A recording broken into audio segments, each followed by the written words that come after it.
Okay, so we continue this crazy perspective grids. First 10 minutes quick recap. So what is like true nature, deep secrets, and like hidden structure of any fisheye perspective? It's this kind of 6-point or 360-degree perspective grids. So let's say like most standard, kind of straightforward. When you look in straight without any camera rotation, this just like front perspective. It's a 6-point perspective grid, which looks like 5-point perspective. So we have this Z in center, Y above, Y below, X on left, X on right. We have like in a 5-point perspective grid, we have this circle, and important constructive element, it's this kind of curved axis which create this 45 points. You see, so we have this like a vertical 45 point and we have horizontal 45 points. Or this is vertical and this horizontal, whatever. So because also when we have Z vanishing point, we have Z axis go this way, we have Z axis go this way, and also Z axis go 45 angle, 45 degree, like this. Okay. So, and what is make 5-point perspective 6-point perspective is that we have this y-axis going out, kind of like this. So it's create kind of like look like a magnet waves. So we have this perspective grid. So it's like curve line, this curve line transition into this straight line. So this y-axis line and this curve line, right? So you see how it transitioned to this straight line. At first is go like just expanded or exploded this curve line, but then eventually like you will not have like paper space to show this curvature, right? So if you have like limited amount of space, so you basically can just show it like this, right? So it's kind of like transition from curvature into straight. So it kind of uses just this simple patterns, simple system, and you can draw it pretty accurate even if it's not actually like super accurate. You don't use any tool, you can do it freehand. So, and same with X. So X here has this curvature and has this straight line, which is also horizontal line, right? Horizon line. So X also kind of will explode like this, and this curvature transition into straight line. So you can draw as much constructive lines as you want, you know, just basically it's a transition. It's just filling this empty space between these lines. Like once you have curve and straight, then you just fill in space in between and we get this transition from here, from this curve to this straight. You see, kind of look crazy, but it's very easy to do if you follow a sequence I always kind of talking about, right? Just like put in between, and you get this transition. So this is like most default, because it's just like we're looking parallel to space around. We don't look down, we don't look up, left or right. But then second stage kind of complexity is when we look left or right, or up and down. So as a foundation always will be this perspective grid. So it's kind of like you always have it in a underlying foundation. So here again you see we have this cross, we have this circle. If camera turns horizontally, so Y vanishing point above and below, they still here. But now instead of using this vanishing points and this, right, now we will use, for our perspective grid, we will use this 45 points. So what we have now, it's for our, you see, sequence very important. For our starting kind of, we move from this structure. So this is starting structure. And next step, what you do, you kind of like base on this curvature here, which is go, this vanishing point is Z, this vanishing point is X. So going, taking this curvature and create kind of circle, which can be not perfect circle like I draw here. And reason for this is we need to find second vanishing point. So this will be a Z vanishing point on this straight line, which is again, it's horizontal line. So now we have this Z vanishing points, and we do same with the X. So this curvature from X to Y vanishing points, we continue it. And once you establish this shape, this one should be symmetrical. So X will be here. So let's try it as much as I can do it freehand, which again is kind of convenient for artists. You can do it skewed, kind of, it's possible, it's not big deal. Because anyway, it's not engineering project, it's underlying structure, which will be hidden on under like all your drawings, all your details. Nobody will like check your perspective grids. What is important is to understand. So this was our second step, right? So we find this Z and X vanishing points like there. So then you see how this Z-axis behave, right? So we have this axis lines goes there, X-axis line goes there, inside kind of this. Again, you can draw as much as you want, can do it super detailed if you want.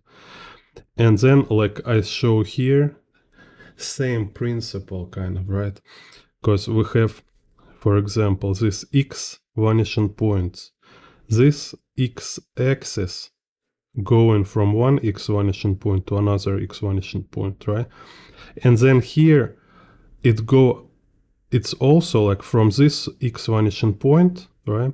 Going out, it's actually going back to this vanishing point. So it's kind of like this weird loop, like in a platform game. You know, like you go left screen and you appear from a right screen. So it's actually, when it's go here, it's kind of going back to this X vanishing point. So this horizon line, this straight line, it's also X-axis. So in what we have inside this circle, X-axis going just straight from left to right, from right to left, or from left to right. Then we have this curved like a half circle going through y vanishing point. So from one x going to other x through y vanishing point, like above and below. And then we have this transition from this curve to this straight line. So in this transition, like when we have space, we can see it as a kind of like exploded curve like this. When we don't have space, so this curve will be cut, right? So you can just draw it like this. So if I don't have space, I can just draw like this. So this how look x-axis in this perspective grid. Z-axis, it's exactly same, just we do it one more time. So let's go like this. And here.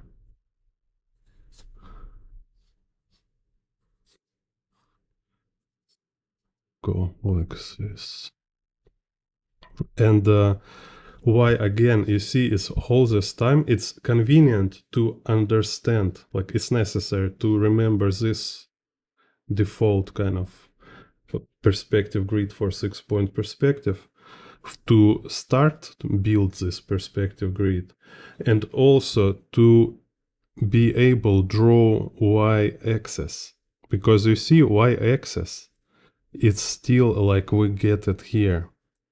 It's still like this. It still have like circle, and then it's this circle will be exploded like this and have this straight line here. So you see, straight line here, circle here, 45 lines for y-axis, which go through z and x vanishing points, and then y-axis exploded like this. Maybe I use other colors, so it'll be more clear.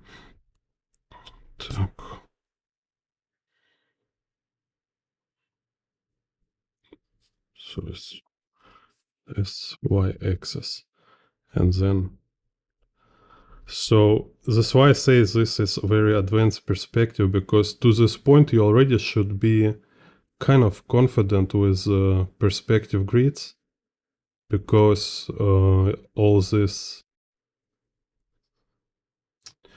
like, sometimes they're aligned, sometimes they've been very close, this curvature goes, so you need to be confident enough so you will not lost and confused with all these intersecting lines. So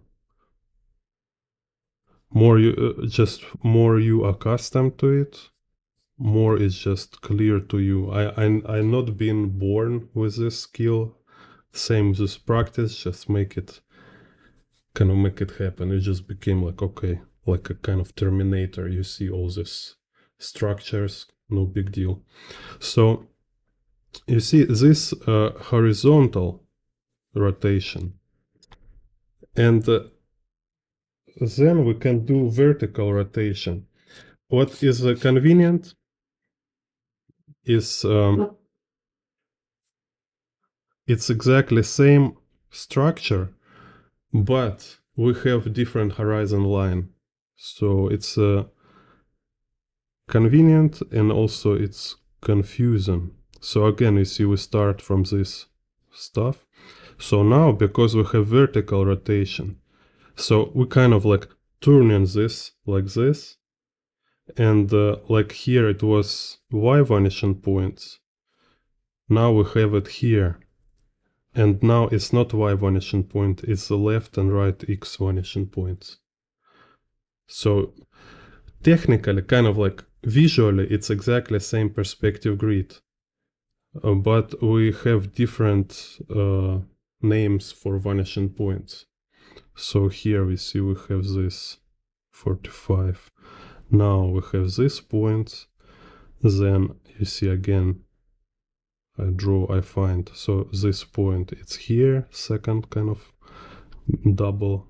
And then for this point will be here. So we have like this.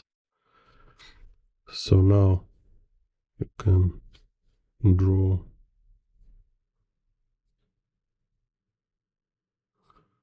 like this.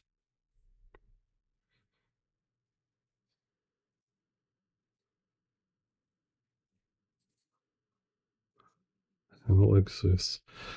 So same grid, but because this is X, so also can make like X can go in here and stuff. So this point now it's Y and Z. So, and here you actually need to choose which one of them is Y and Z.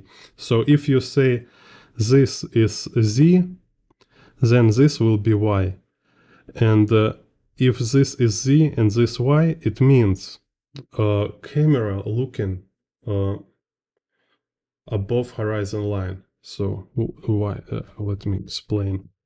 Because what you should notice already and what you should know is that Z and X vanishing points, they're always on horizon line.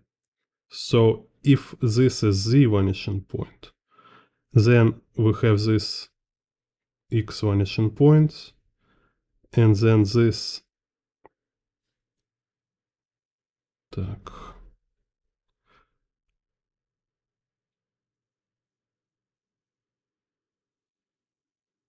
Okay, let me just double check. Так. Okay, yeah, so it should go through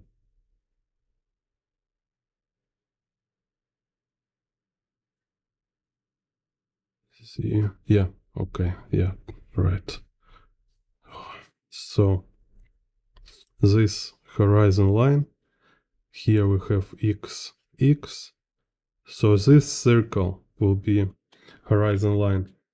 And this, you see, we have Y vanishing point above and Y vanishing point below. So this cross straight line of y-axis and straight line of x-axis, they showing you camera direction. So intersection of the center of this cross, it's center of your or camera visual sphere, like a visual system, let's say, right? So it's kind of your center of visual system. It's direction of your visual system, like your visual camera. So all this time it was here, you see, because we have this cross, right? Center of a cross. Now it's here. So because you see the center of a cross is above horizon line, so it means like you looking up, right? If center of this cross will be below horizon line, so it means it will show you looking camera looking down, like camera angle vertically rotated down. Так, so let's build it one more time to show.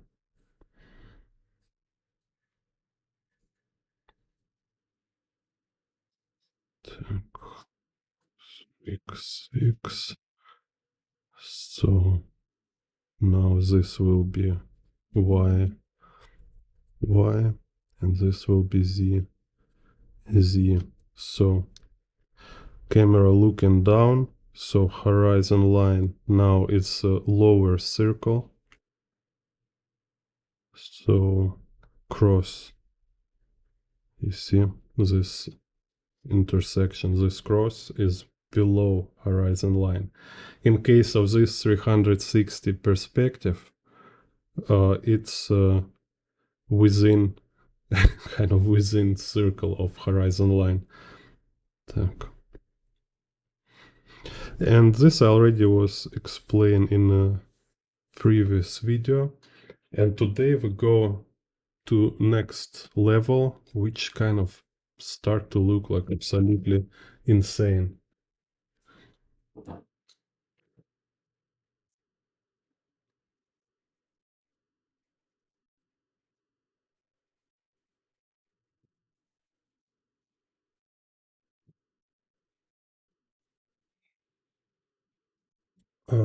The Xila. To understand question, like Xila, if you want to see what manga I like, look my video about artists who like I have video breakdowns of artists, like my favorite artist, and there's manga artist name and manga what they do. So this perspective grid. So if here, like first, like basic 360 perspective grid is camera looks straight, parallel to space, parallel, like if you're in a room, it means it's parallel to walls, parallel to ceiling and floor, so it's not look down left or right. Second type, it's when we have one rotation, like it's a vertical rotation or horizontal rotation.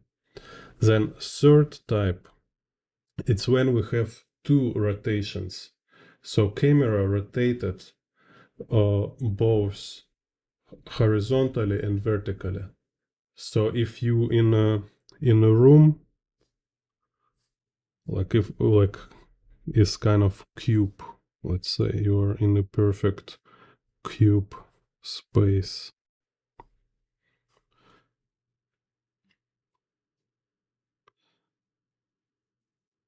So this camera standing on like a tripod.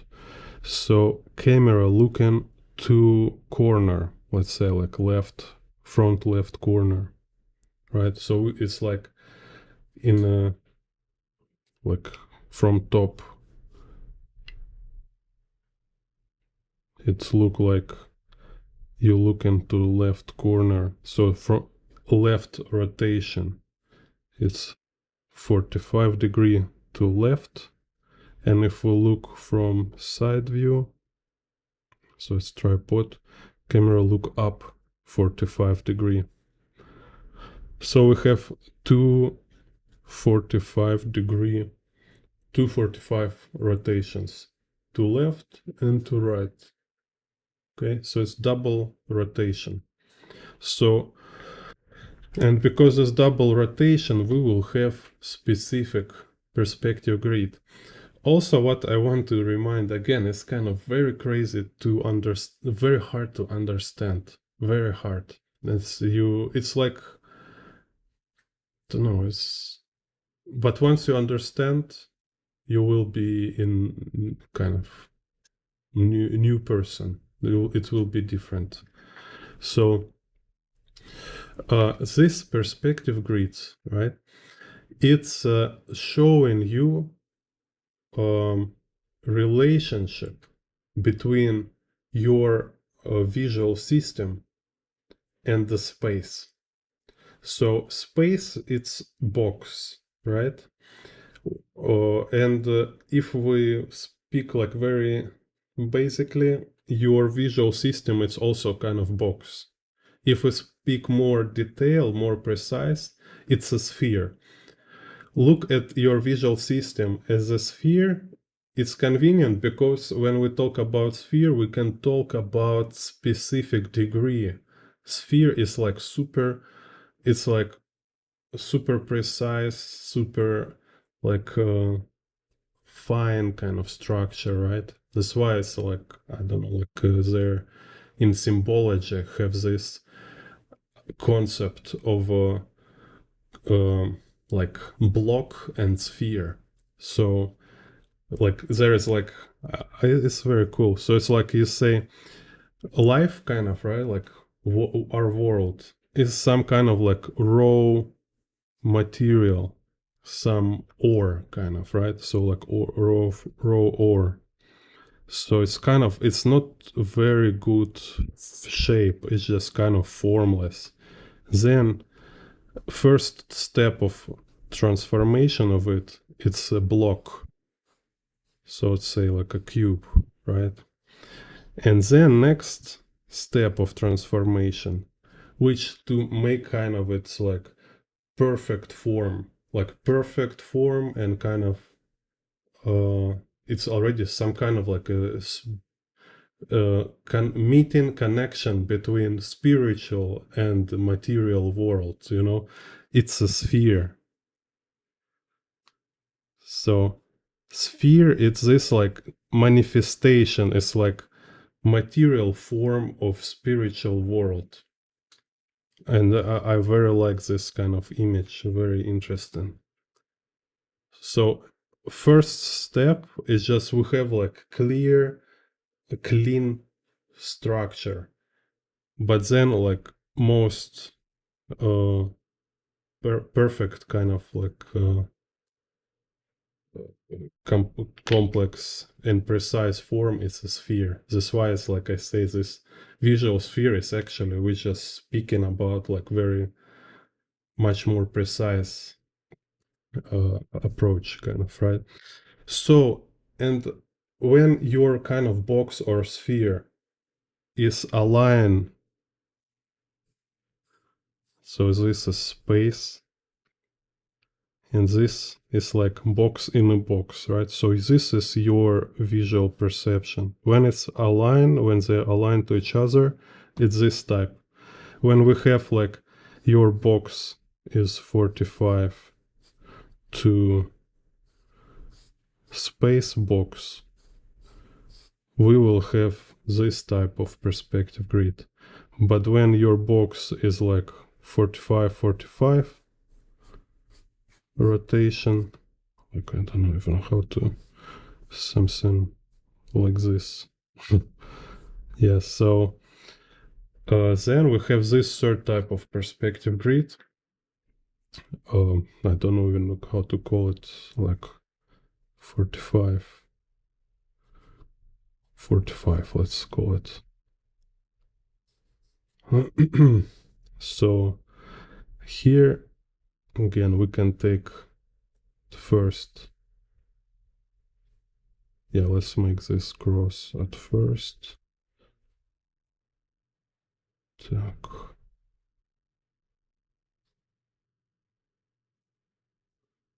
Have this circle and this 45 curve. So here is our 45 point inside this perspective grid. This we will make y-axis, y vanishing point, zenith.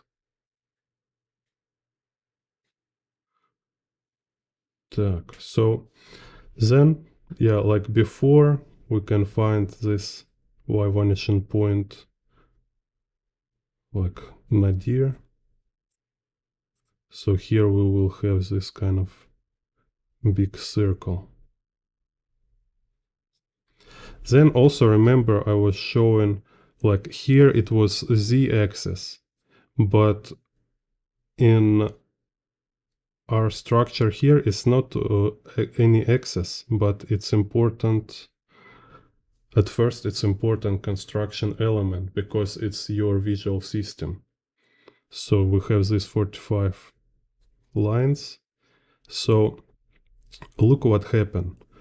This y vanishing points, we have stride, we have curve, and we will have some like 45-degree kind of lines here. Then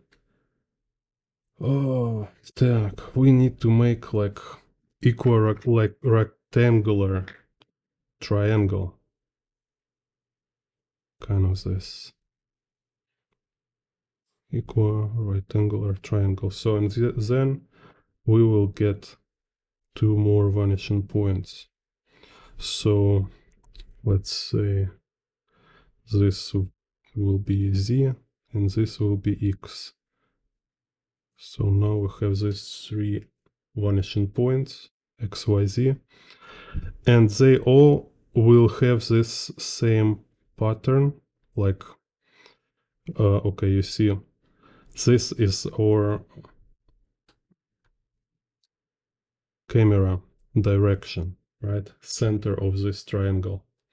So now we can see here's like many way how you can look this. Is so cool, it's so crazy. So we have this distance between vanishing point to center, from this vanishing point to this, right? So same here, we can kind of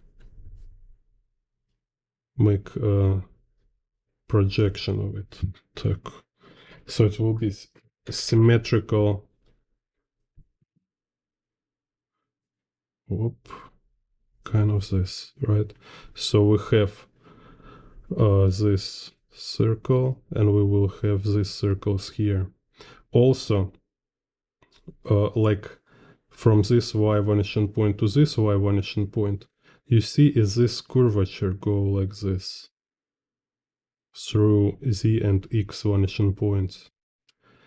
In the same way, it will go for z and x. Kind of here is not perfect. Should be like this.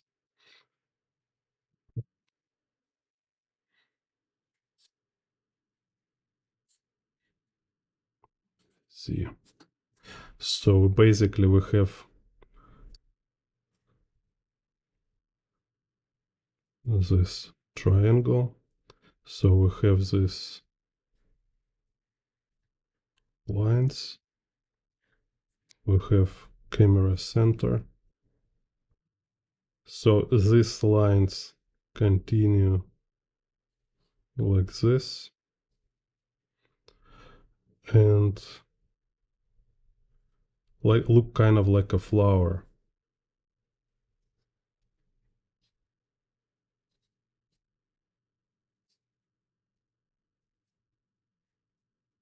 Okay. Which I have comments.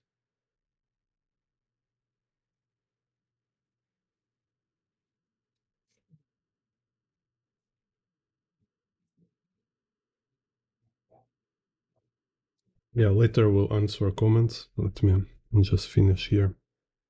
So this is underlying structure. You can see like you can start it this way, or you can start like I start from circle, like 6-point perspective, cross and circle. Then like we have this y circle here. Then we can draw a circle for z.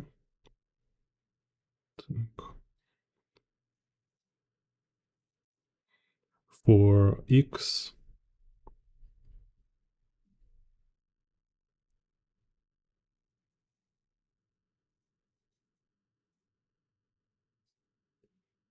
Okay, and then we have 3 more circles. It's remember, horizon line is x and z vanishing points. They're always on the horizon line. So here we have this z vanishing point, x and z vanishing points. We have this x vanishing point and this z vanishing point, and we have this curved line, right? So this x, z, and you see this curved line. Ideally, it's like a side of a circle. So circle will be like this. Okay, later I will show you also another reference, so it will be clear. So this is horizon line. Okay. So, and then rest is just about drawing all these extra axis lines just for your convenience. So how much like you need axis lines, up to you. Так. So for example, so this y-axis, you see, same principle. Why it's make it easy? Kind of, it's like always easy steps. It's just like unusual case. It's unusual usage of these simple steps. So your brain kind of like very like ready to explode. So you need to practice to teach your brain, take it as a normal thing. Say like riding bicycle or driving car. Like at first is like you're super nervous, you're overwhelmed with information. It's like people walking, dogs jumping, red light, green light, other cars. It's so stressful, but then more you do, you kind of train your brain, you make it like a normal thing, not big a deal. It's just like, okay, just another day driving. Same perspective, right? Like if you wish to have like a really clear idea of and being like super precise and literate working with fisheye perspective, you can practice drawing these grids, spend some time, and it's just like, so refreshing and very nice to have sometimes crazy, uh, like fine idea. So we take this Y, right, and I can just draw like as many axis lines as I want. When I understand structure, it's kind of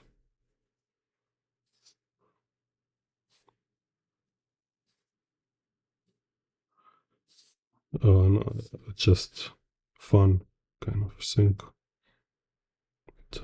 So basically, like every drawing skills, every kind of creative skills, it's same thing. It's like many easy steps which you master kind of to being confident to juggle with them. So now we have this X. So we have stride. We have here. Then we have here is like a circle. And then we see how this circle make transition to straight line, right? So here it's within horizon line, here it's outside horizon line, and go like that. Так, here, here it's going like this actually. And same with Z. So me, I just most of the cases, like I don't need to draw so many perspective grid lines because it's just hard to erase afterwards. It's just like too many lines. Like why I need so many lines? I will just like normally I will just say like, okay, I need in this area, I need some more excess lines, and I will draw exactly how much I need. So it will be not so heavy visually. Так. So we have Z, Z. Okay, so here let's go from Z to Z. Inside, then let's go like horizon line. Then let's go outside.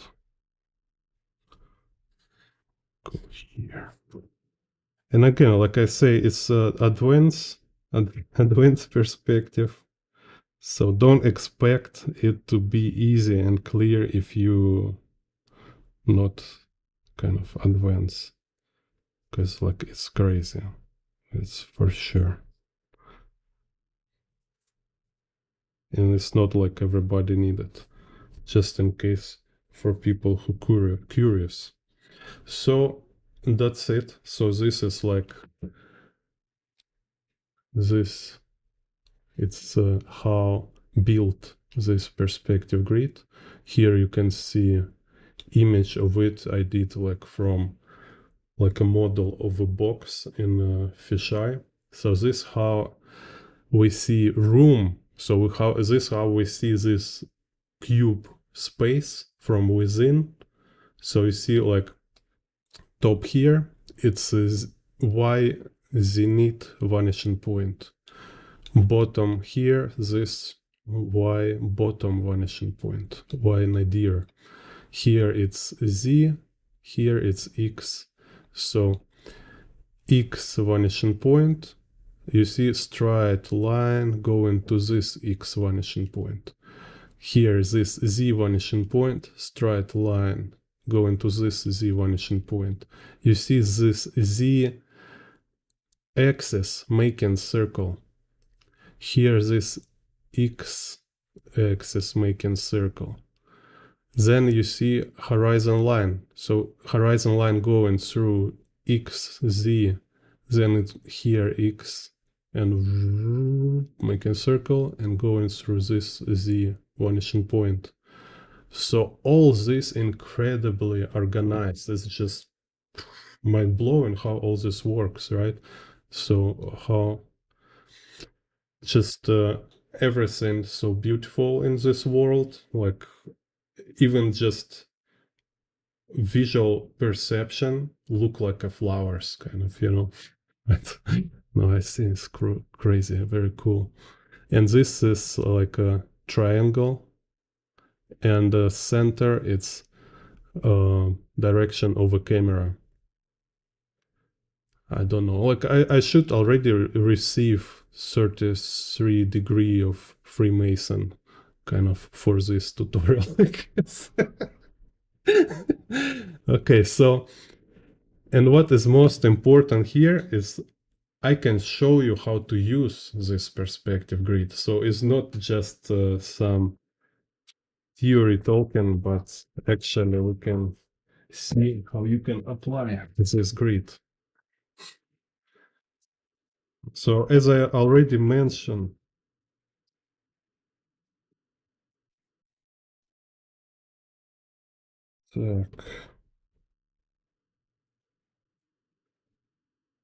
as I already mentioned,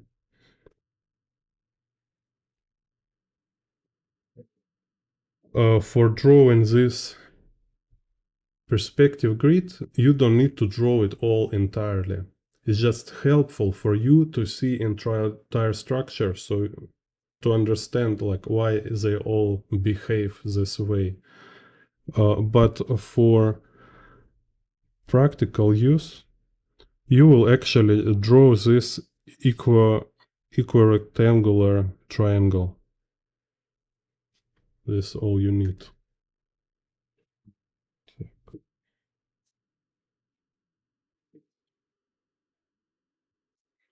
So, and like I was showed before, in a one rotation type of perspective, it was across. So when you start to draw perspective, you can rotate cross and you will show kind of camera tilt, right? So same here. We have this is like horizontal and vertical rotation simultaneously. And to this, you can add also tilt, this Dutch tilt call in cinematography, I guess, kind of for camera workers, they call it Dutch tilt. So it's when it's rotated like this. So if I draw like this, so let's make like y vanishing point here.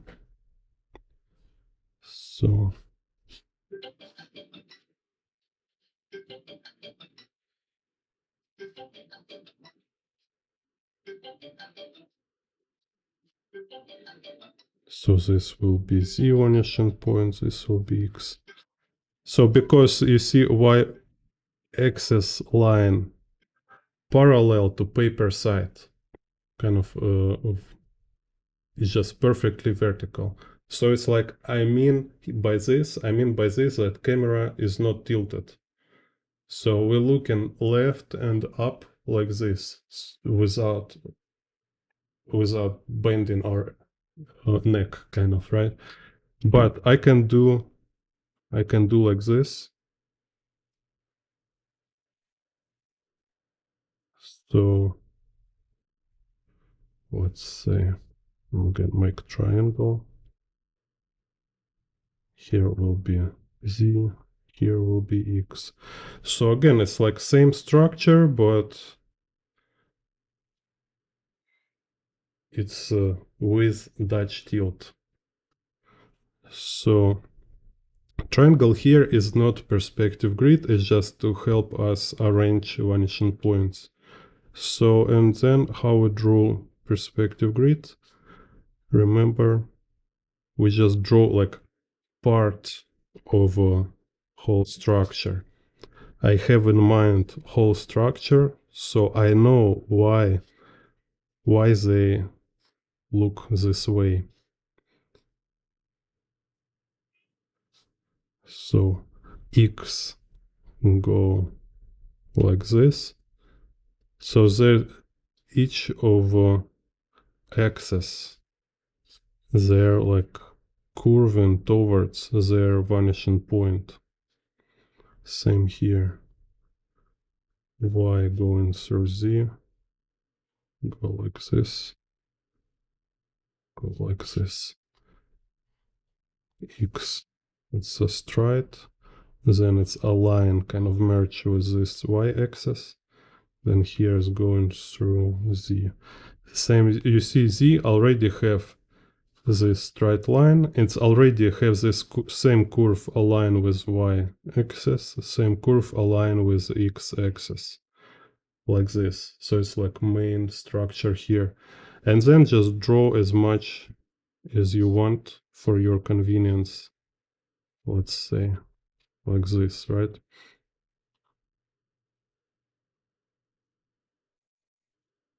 And then again, like x, for example, this curve, this straight, I just subdivide. Here again, it's aligned with the z-axis. It's also x-axis. And now I have like straight and this curve, and I draw in between. Okay, same here, this, it's also x-axis, straight. So it's kind of, it's very interesting puzzle and massage for your brains to do all this. You know, it's just like teach you to see shapes, gestures, and structure together. I think it's like most interesting like a mode, or we should, like we can and we should develop for ourselves as artists, is to merge together shape and structure, like shape and logic, kind of like emotions, logic, all should be work like merge kind of together. So perspective, it's like this. It's very emotional kind of. It's dynamic. It's gestural, and in same time, it's super analytical. It's super logical. And if we look for any master in any field, it's always this. It's always this. It's like it's a people who combine in themselves these qualities. So if you only technical, okay, then you're kind of autistic. You're losing something important about world around you. If you only emotional, okay, then you're kind of hysterical. So only when you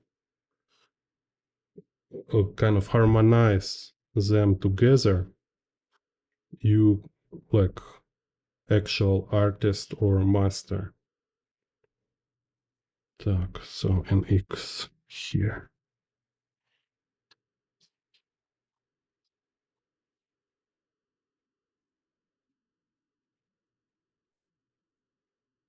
Okay, so this is our grid.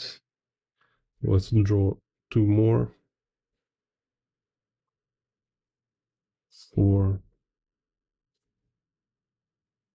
reinforcement kind of.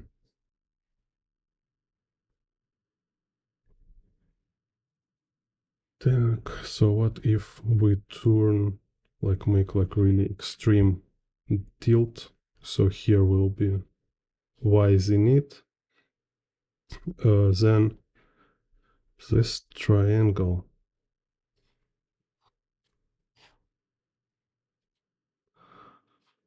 equirectangular triangle kind of here, so we can see a z vanishing point.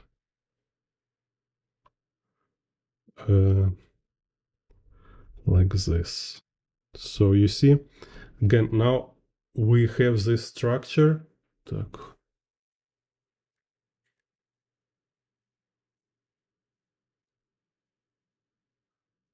Within our picture frame, but we even don't have this triangle inside. Even in this case, still by knowing full structure, I can draw. So you see, because this is y-axis, this is z-axis, and this is x-axis. This is by center, right? So y-axis curvature go here, then it's straight curve. I draw in between, I draw in between, I draw in between. Now I can kind of transfer this, mirror this curvature to right side. Okay, so now this go here. Then I continue. Then z-axis. Z-axis already we have with y-axis here. Then straight curve in between. Now here we have this kind of from z vanishing point going towards x vanishing point. Somewhere here. I don't have it, but so I just make my guess. So then we have this curve, this straight in between. And I can subdivide as many as I want. Then we have this curve drawn between. Then we have this straight, this curve. Here I can subdivide. So now we have x. For x we already have this z and y. And we have this straight. This is x-axis lines. Because remember, x, right? So this going to z, going to y. X going through z, going through y, and straight going through center. So this x go here through center, going to y, going to z. So now I just draw in between, like this.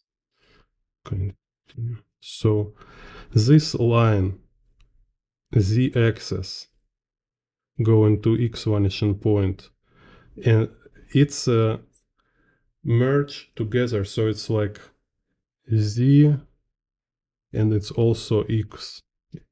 It's z and x axis merge together, so it means it's a horizon line. It's horizon line.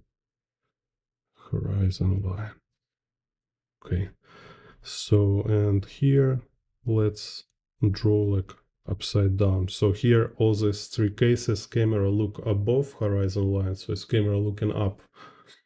Now we can draw camera looking down. So again I establish angle. Let's make like this. So z nadir, y nadir. So vanishing point below nadir. And again I just kind of need this equal rectangular. I hope it's spelled right. Equal rectangular. Okay, so equal sides triangle.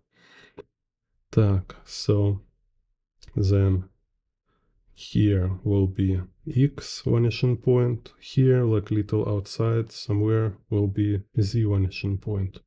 So from y vanishing point, we draw a curve going to x vanishing point like this.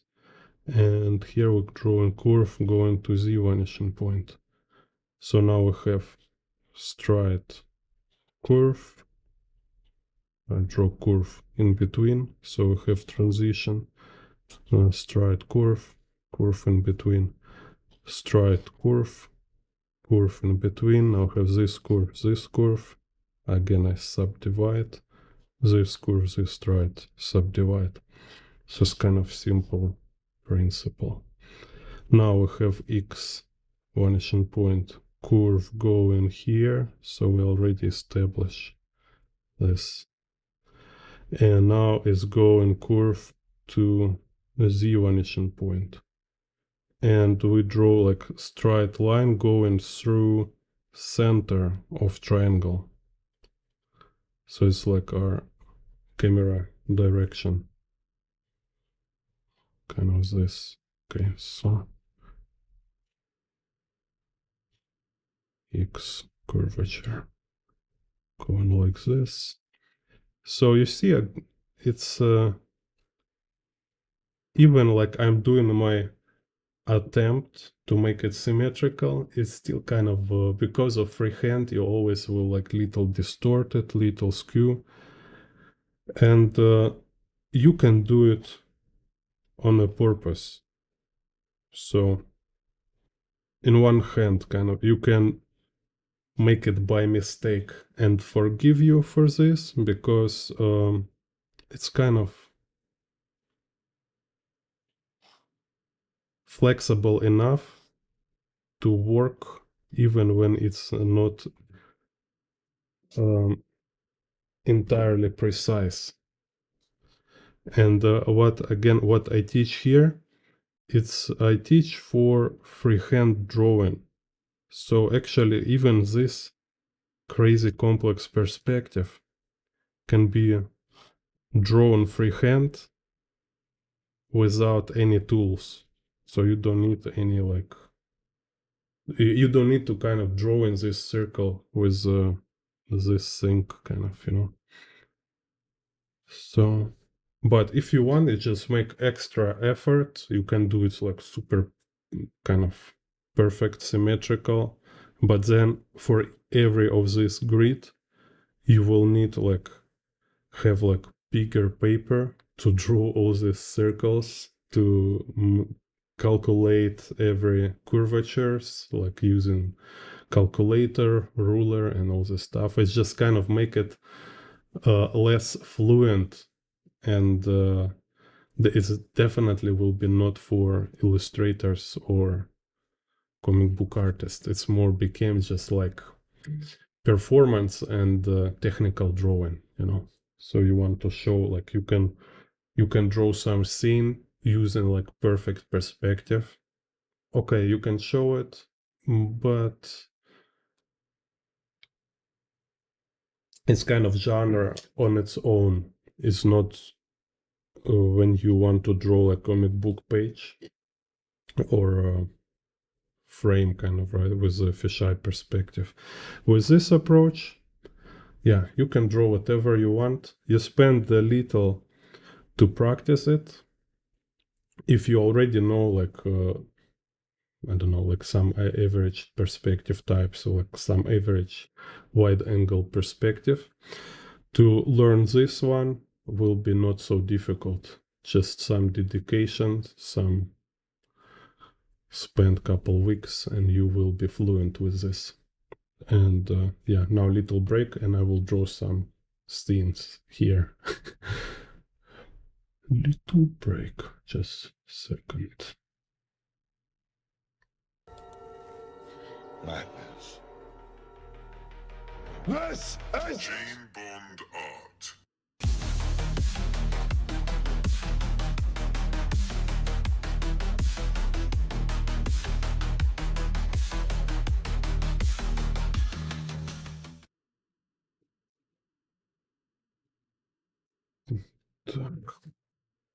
Okay.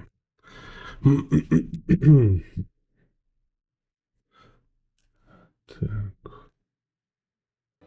are you? My name is Bond. Jane Bond.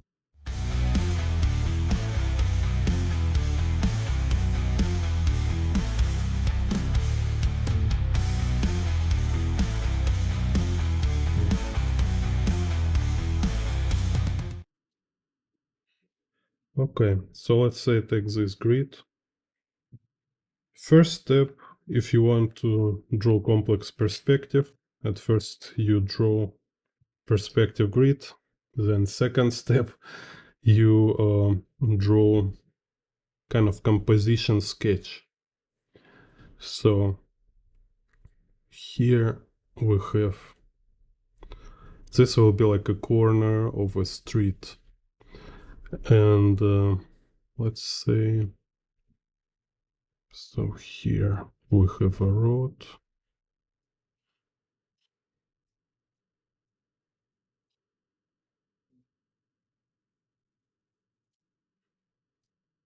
And this will be building. Let's make it even more crazy. So this y-axis, this y vanishing point, we can make vanishing trace for elevation. So here, vanishing trace.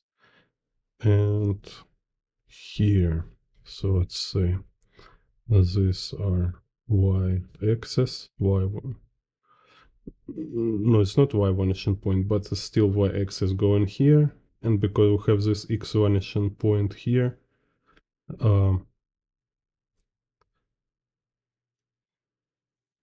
так, wait a second. I forget, it's down shot, so horizon line is here. Oh my god. So it's like, why we're looking down? Yeah. So, okay, we're looking down. Forget this vanishing trace. Still, it can be like a building here on a corner. Now we're looking down. So, building go like this. So street kind of going here.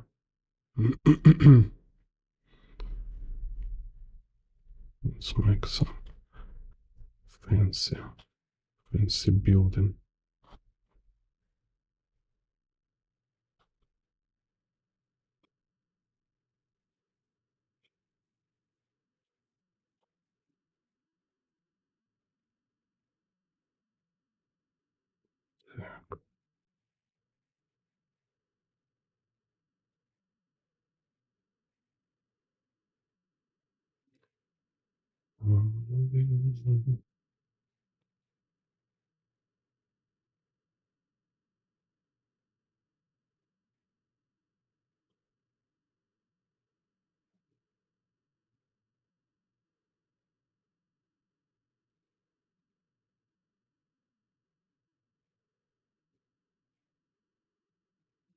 So here will be like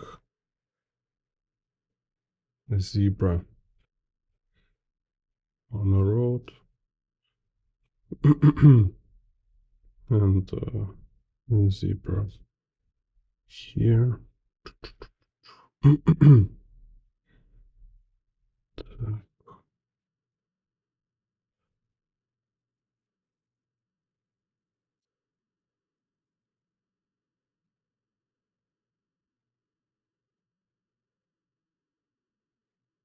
So it's building on the other side.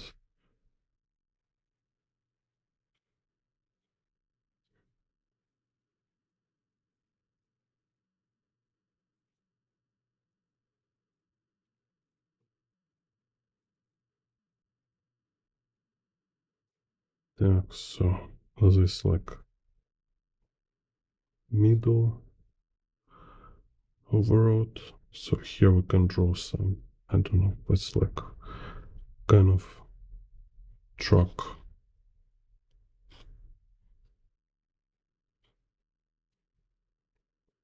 So, you know, it's a literally case when you will not find it anywhere else. Only on this YouTube channel you can find explanation for this type of perspective. So keep it in mind. Maybe right now you don't need this. Maybe later you will want to understand this stuff. So you can just come back later and make it like a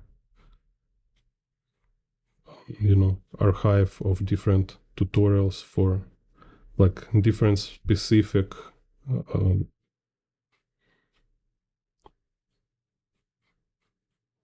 skills kind of. So it's not so popular like making some this 5 tricks or shortcuts and whatever. It's kind of really complex stuff.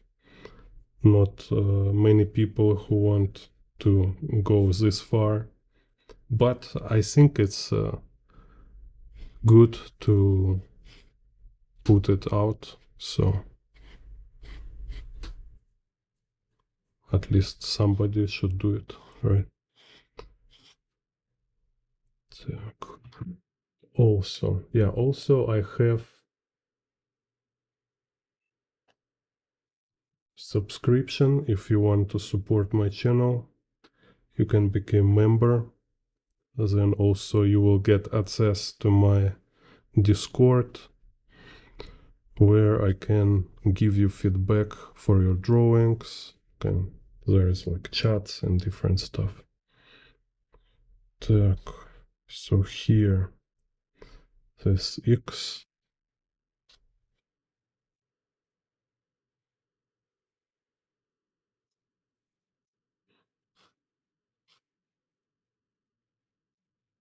So let's make this building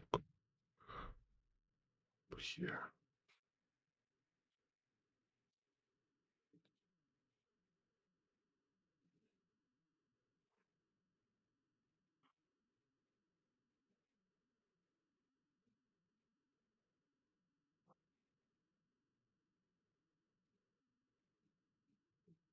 Так.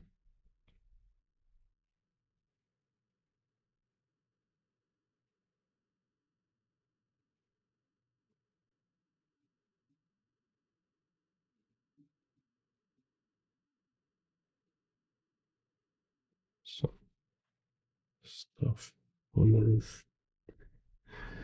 Так, so let's draw some fancy stuff here. Maybe it's like dude, flying dude, tangent.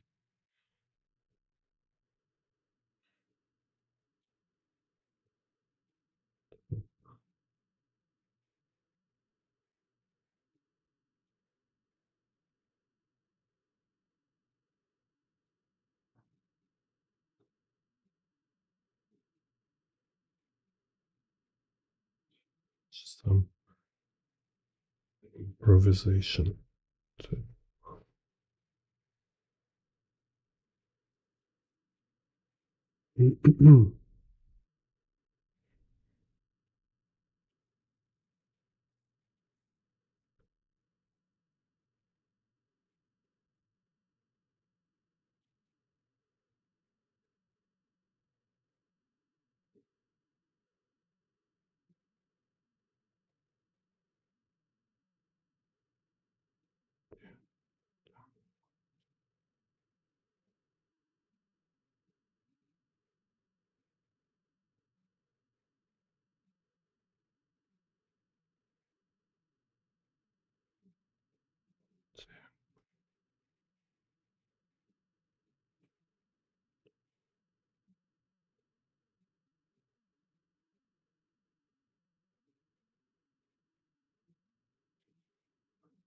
Here, second flying dude is like, hey, you.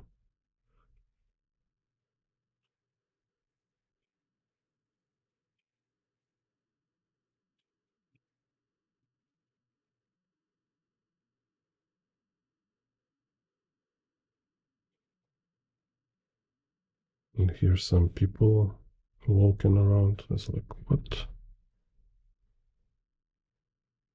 Who all these flying dudes?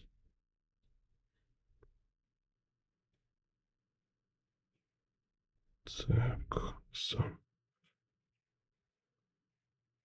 here.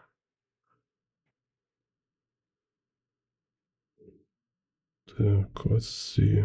So this also Zebra.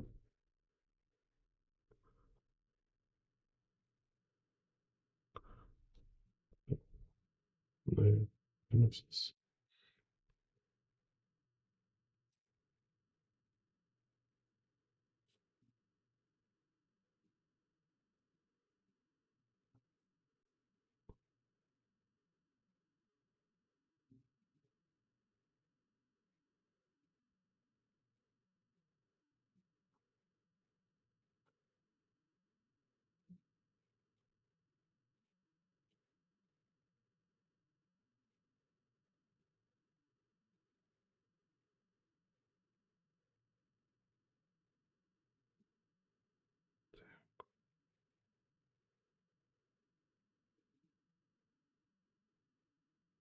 Hello, activity.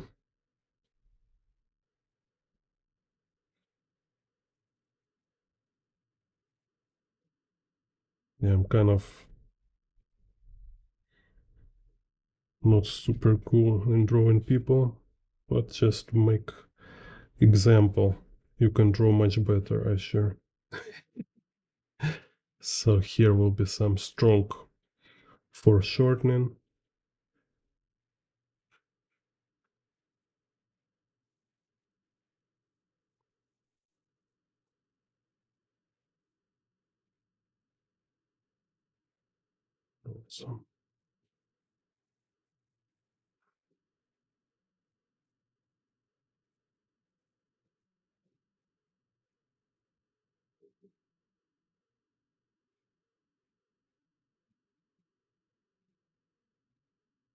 Something like this. Maybe can make like a cape.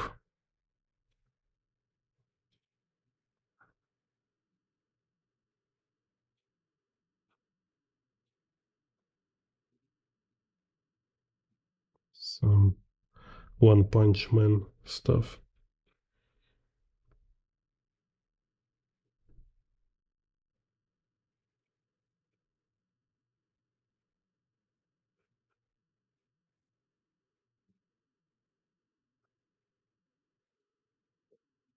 Так. So let's make right away second composition. Or okay, let's finish this line art here. Let's finish this with the music.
Hello, Chris.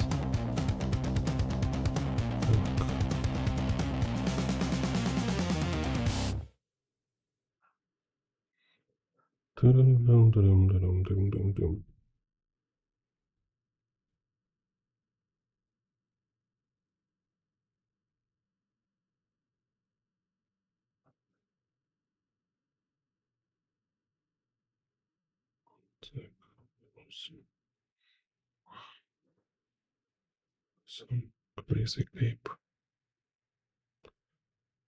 Crazy.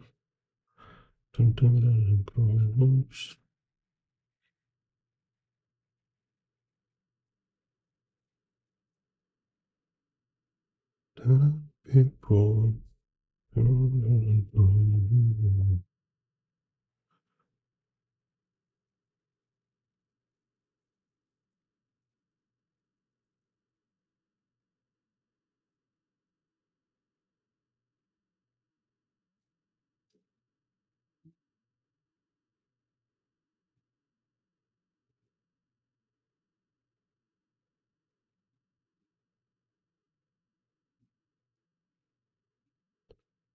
Yeah, it's like exposing your like super secrets of like from Vatican library.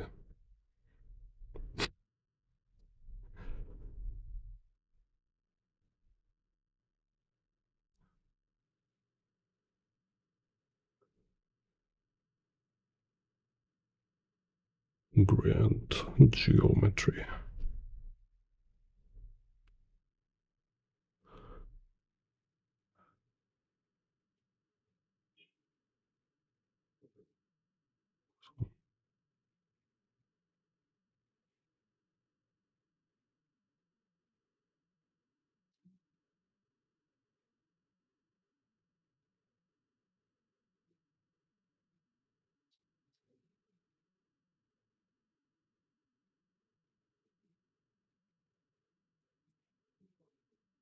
Так.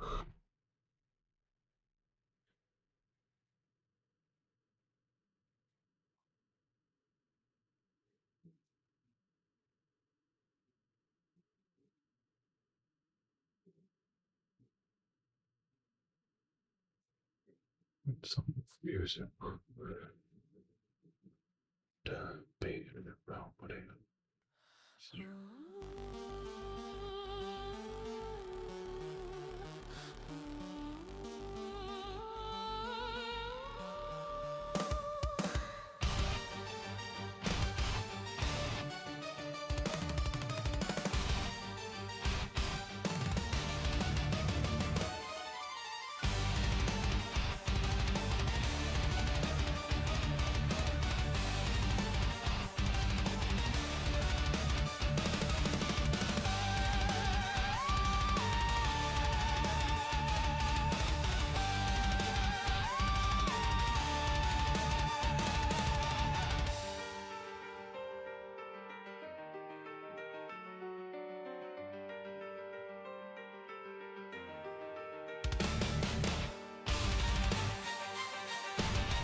Some people.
Cut from here.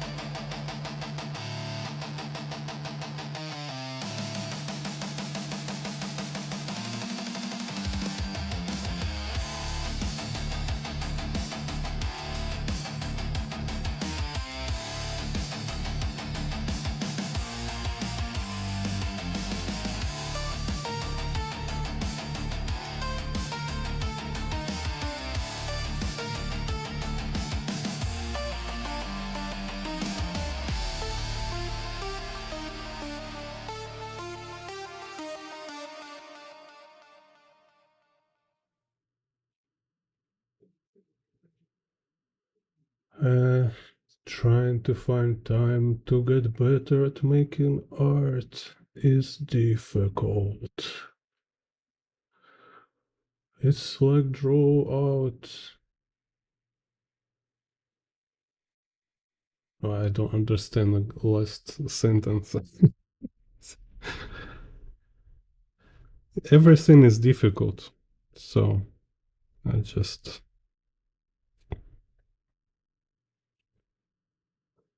It's kind of, difficult this and difficult that. Learning art and kind of improving in art is not more difficult than anything else. Some people just reject everything difficult. Some people make decision what is their priority. So you might struggle for something which is more important to you. So everything difficult, you just choose what you want to do. It's kind of just like that. I mean, here it's just like it should be very clear and important to understand. It's like important for everyone who want to have like true picture of real world in their mind. Important to understand that everyone who have any decent skill being like get this through hard work. Nobody get it just by lucky accident, you know. If you look at somebody and say like, oh, like he can do this because it's easier for him or because he was some kind of lucky some way, it's just destructive perspective. It's like don't help and lead to nowhere. Even if you will say like, okay, this guy he's super rich, he don't need to work, so he can only draw. Okay, there is some artist like this, but still it's not easy for him. It's still kind of like struggle and hard work you need to get through. And for most people who complain like this, they actually never did any hard work for to become like serious artist. And when they have time to do this hard work, they choose not to do it.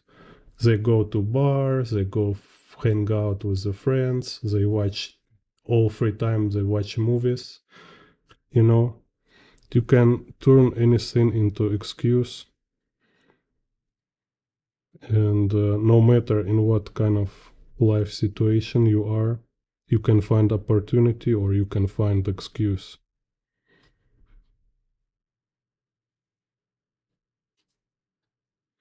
It's like, hello, Sam. Um, it's like I was in China, in a small town in China, and there's like small shop near my house, and like grocery shop. Like I go every time to buy something, and it's kind of like I realize one very interesting thing.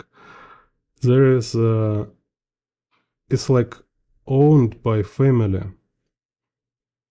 and so there's like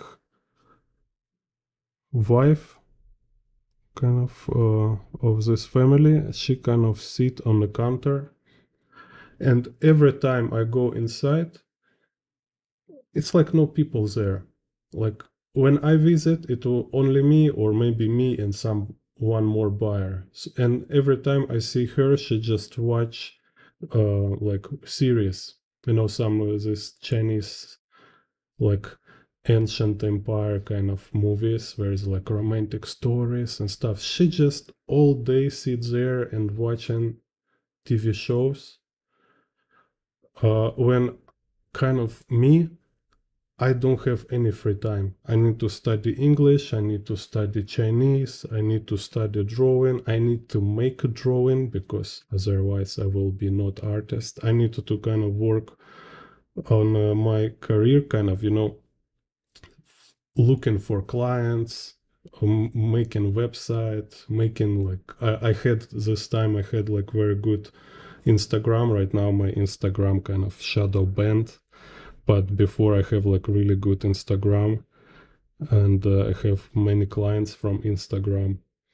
So I'm like busy like crazy, don't have any free time. And she having all this free time, just wasting it, flushing it. And in China, like everybody know, if you know English, it's like skyrocketing your kind of money making opportunities. It's like very, very beneficial. All you need just every day, like spend couple hours for English, and it's open a lot of opportunity for you in China. And people just don't do it. Same artist. You can keep telling you like it's too difficult, you don't have time and stuff. And in reality, it's just like you put yourself into this perspective. So you reject every opportunity. When you have actual opportunity, you just prefer to not see it and be in a excuse position, kind of telling yourself like, yeah, look, all these artists, they just being lucky. I'm not so lucky like them, you know. No, I mean, just to be honest, right? It's kind of what I do from time to time. Just you need to like analyze yourself, like making this how's it called, kind of inspection what happened in your mind, right? And try to make yourself more efficient.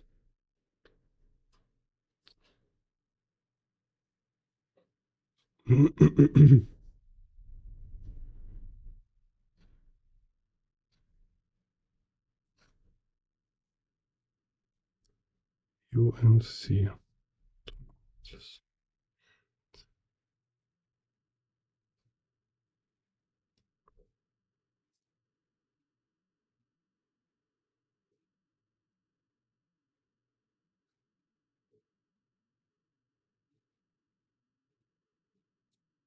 так.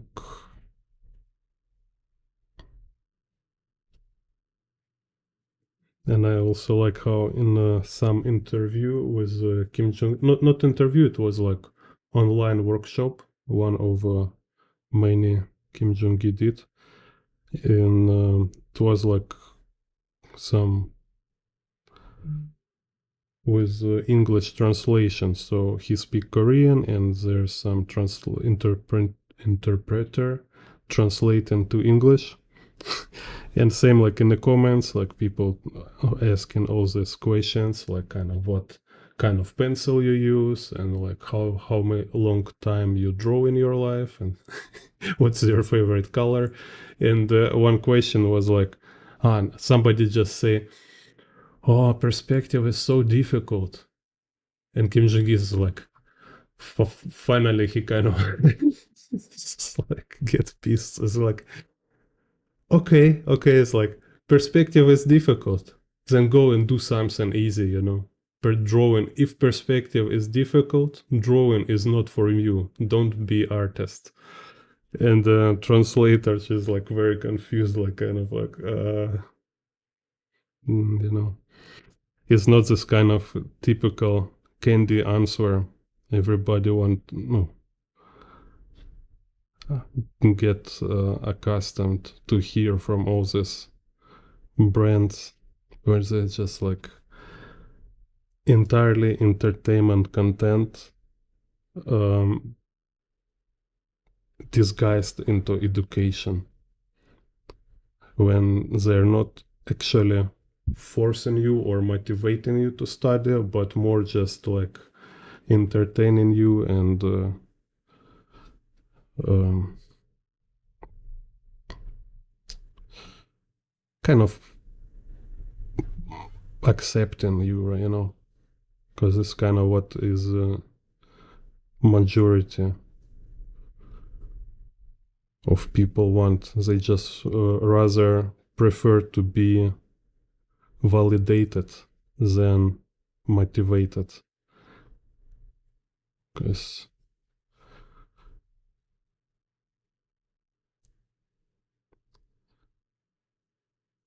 sometimes hear some useful can be uncomfortable.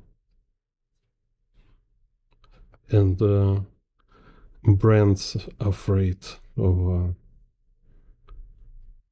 kind of uncomfortable experience for their clients, you know.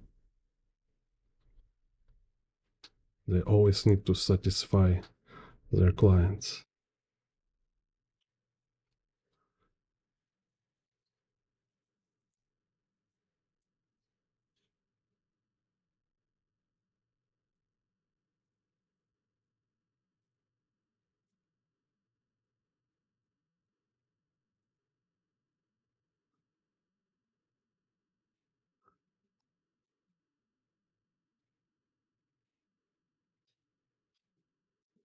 I'm more like this teacher type, like in a Karate Kid movie, in the original one.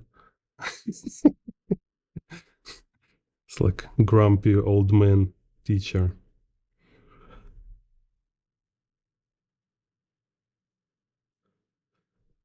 Because education is not service, it's a privilege. You only can be like uh,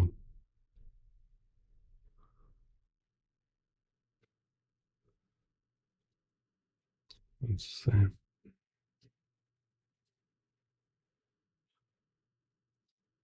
it's like you need to deserve to be taught, not kind of. It's not teacher who must kind of hunting for students, satisfy students and stuff. No, students should prove they worth teacher time. They deserve kind of attention and knowledge.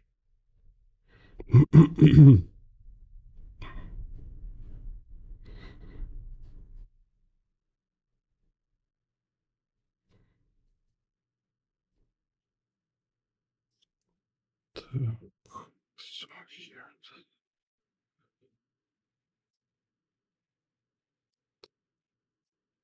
so you can argue with me if you want. Write me your opinion. Yeah, but I'm not good debater. I will just kind of. I only like to project my vision. I don't like to prove my vision. Kind of making arguments and stuff. It's not so interesting. I rather prefer to find like interesting metaphor, like better perspective.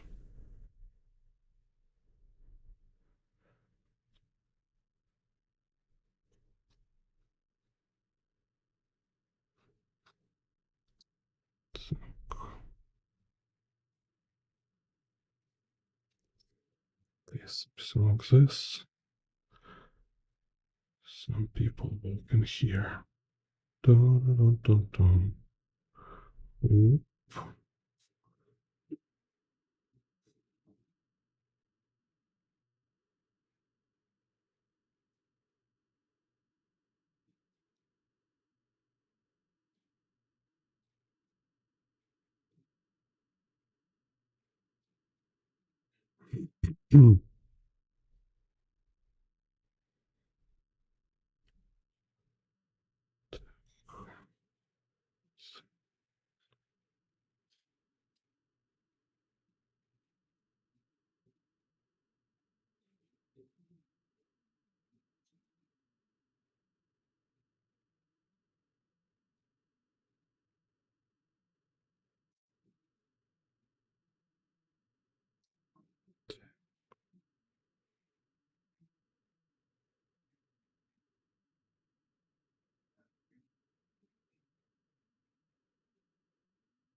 Mhm. That's my zip right here.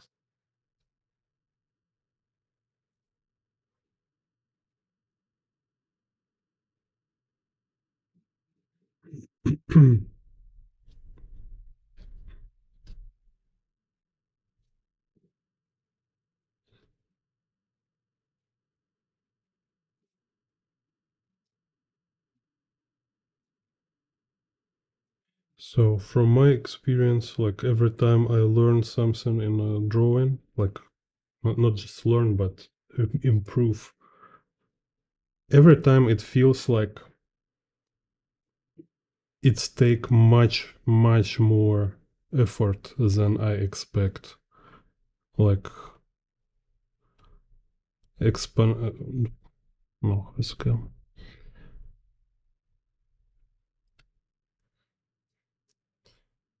exponentially. No, it's our word.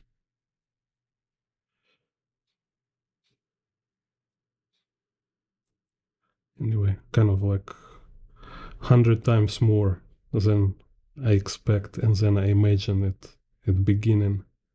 So it's so much work. So when you finally kind of get this skill, it's no more feels like a reward. It's not a reward. It's just inevitable. It's because it feels like I did so much work, so it should be happened like 100 times before. But it happened only now. Only now I finally can do it. And it's like, yeah, of course. Even like I don't know, donkey will able to draw after so many practice. You know? So usually I think this important also kind of experience, which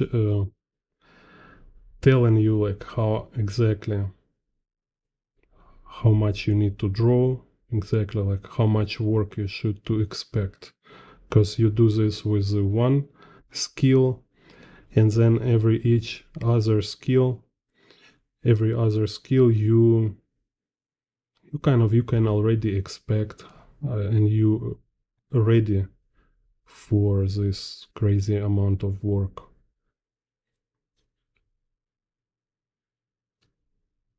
it it's kind of, with improving, it's like watching sunset or sunrise, let's say. Like when you looking at it, when you're like following it, it feels like it's not moving at all. When you like turn out and turn back, oh, you see it's like moved. So when you learning in the process, it feels like you are not improving. It feels like nothing happened.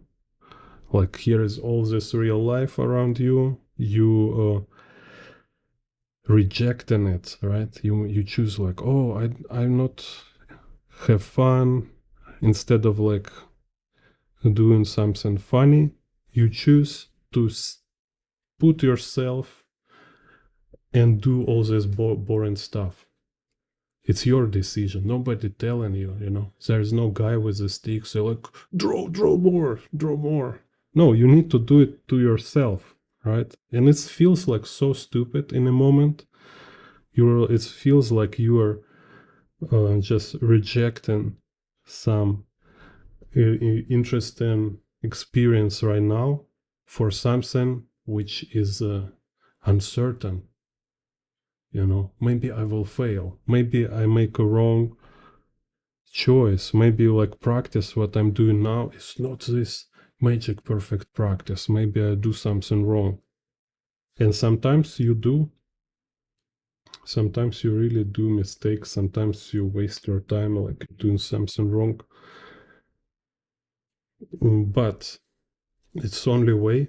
It's only way how you really improve. It's to making these decisions. And then you keep doing it. And then after months, you notice results. After months, after year, it's not like immediately.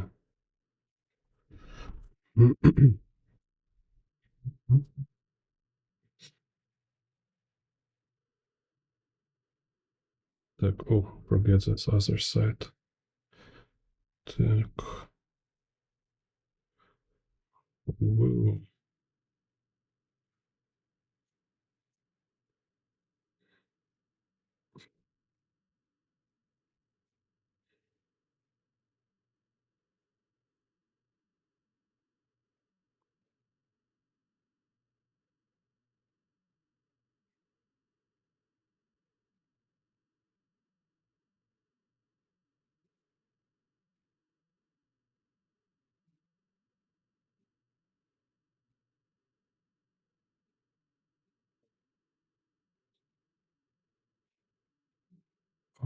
activity.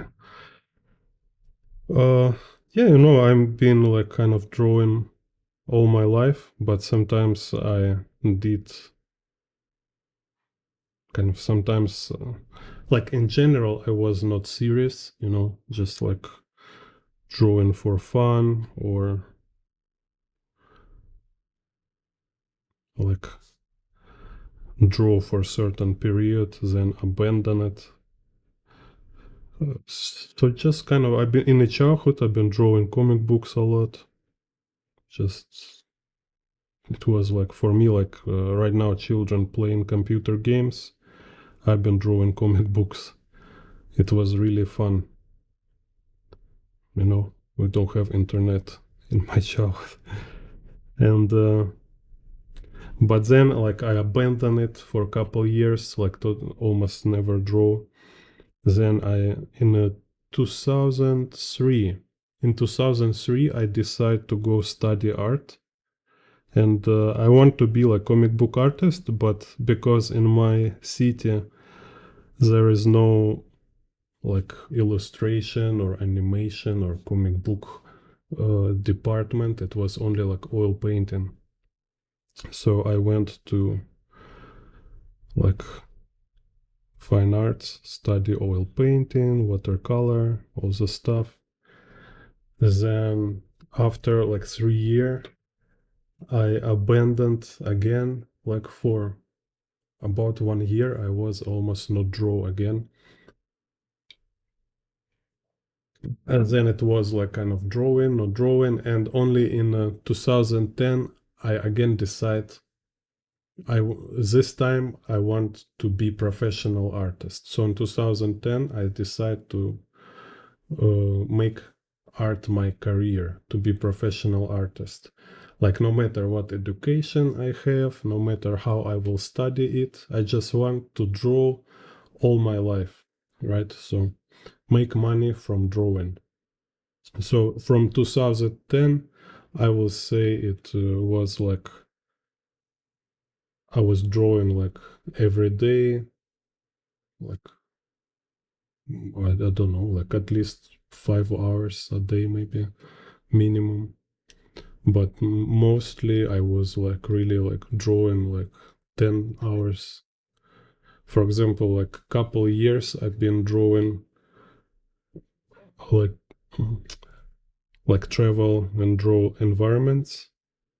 So about 8 hour each day, just like on like super focused drawing, just minimum 8 hour, like super intense. You just stay, draw, like don't hear what happen around. Так. So usually I draw like 2 landscape every day. So like wake up in the morning, go somewhere, find a place, draw this place about like 2.5 or 3 hour, then go walk around, I'll find other place, draw other place, maybe like again like 5 hour. So I have like my longest drawing when I was, you know, just imagine like you draw standing on a place. I only like drink little water and I have some cookies. So when I feel like tired, kind of I eat little cookie and I listen music for energy. 7 hour you standing and drawing 7 hour. It's crazy, but it's like 7 hour is not healthy. It's a danger because like after 7 hour of drawing, I was like my nerve system was like so exhausted. So I go home, I was like a little shaken, kind of nervous. So it feels like you tired and high at the same time. So I feel like I have so many like my brain kind of uh have so many like adrenaline or something like so I feel like very nervous and I'm very tired, but I cannot sleep.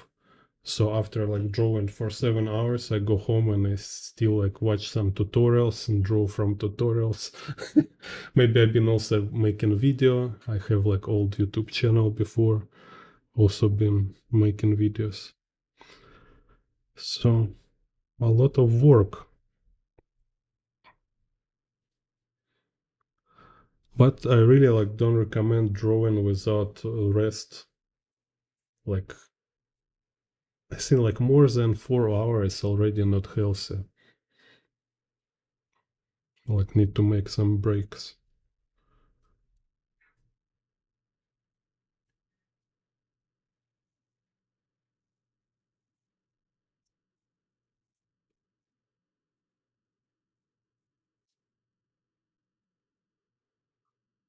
A lot of artists draw at least 10 hours a day.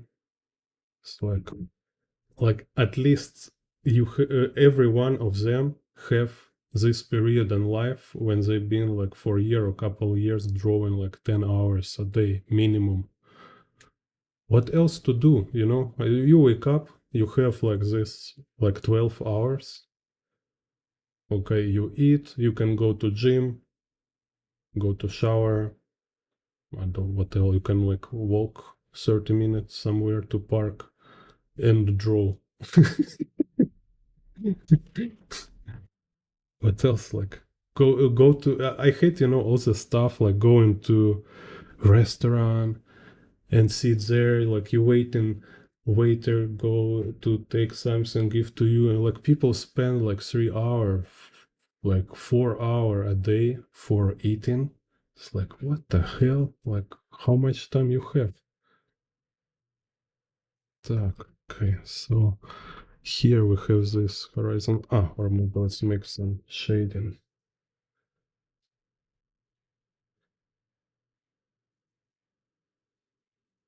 And also like how I feel like if you're like want to be professional artist, it's helpful if your girlfriend also kind of in art, so she can understand sometimes your schedule can be like very intense, and because you need to learn so much, you need to improve so much, it's helpful where you have environment kind of related to your profession. So like I have these friends who's like both architects, like one of my friend family kind of she is how's it called, like a city planner. So she studied architecture, she's city planner, and my friend he's interior designer. So then they have a lot of projects kind of like making like complete buildings, so they can see like can make like whole entire building together, like interior, exterior, all this, everything kind of, So same like some artists can be like your like uh penciler and a girlfriend is writer, something like this, just kind of idea.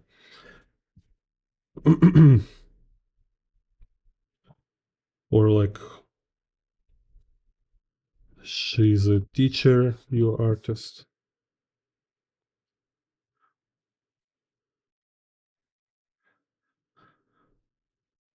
No, at least definitely I from my opinion, I don't recommend find for artists to find girlfriends who just like partying, like you meet her in a party and she want to go to party, and like you drawing and she go to party somewhere. It's kind of stupid. It's like um, you don't have so much time, and make sure you don't make it's just like a headache for yourself. It's need to be some people who you respect, and yeah, kind of like say this union, so you make each other stronger, kind of, right, like a team.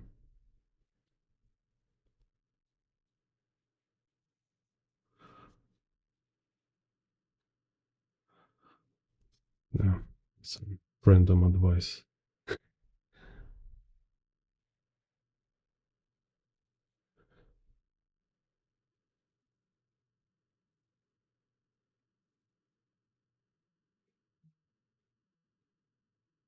Yeah, of course. Yeah, when I start to draw, like again, when I decide to be like full-time artist, I know I need to be able. I mean, again, okay, look like a normal work time. It's 8 hour. You want to be professional artist? Okay, you kind of need to work for 8 hour. Why is this? Why is this kind of surprising, right? And look like somebody work 8 hour. It's a physically like super heavy work. Some jobs they're like really heavy, really difficult. So after you need to kind of some time to recover. Sport also actually is like very heavy, or like I don't know, like professional boxers. They need to train like crazy, then they get beaten, then they need to lie in a hospital and stuff like that. It's kind of being artist. It's not so extreme, no matter how you try to stretch it. It's like, oh, it's difficult. Oh, my butt hurts, or something like that. It's not such a big deal anyway. Make sure you're doing some exercises and stuff. 8 hour, it's totally normal default time. Absolutely reasonable default time. You have then all this time you need for recover and do everything you need else. What all the story I hear about like, oh, he been working too much and he's like overwork. Yeah, is I believe in Japan this happen. Yeah, but they draw more than 8 hours. Yeah, in Japan, I believe this happen with people there work like crazy. But all other cases when people like talking about like overworking as artists, or it's not about overworking as artist. It's about you being like all day play computer games, wasting your time, and now you decide to draw in the middle of the night. And yeah, this is not healthy. So every time I see this, I notice it's more about people being not organized and wasting a lot of time for all this useless stuff. So then when they need to do actual work, they already kind of better go to sleep, you know. But they kind of like ignore all this unnecessary activity, and they only say like, oh my god, I'm so drawing so much, I'm already tired and I need to draw so much. Why you not rest in the other free time? What do you do?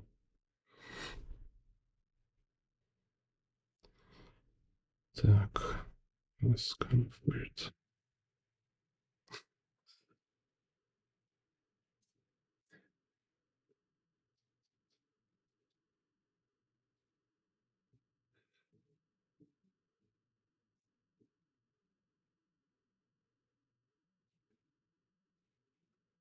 Yeah.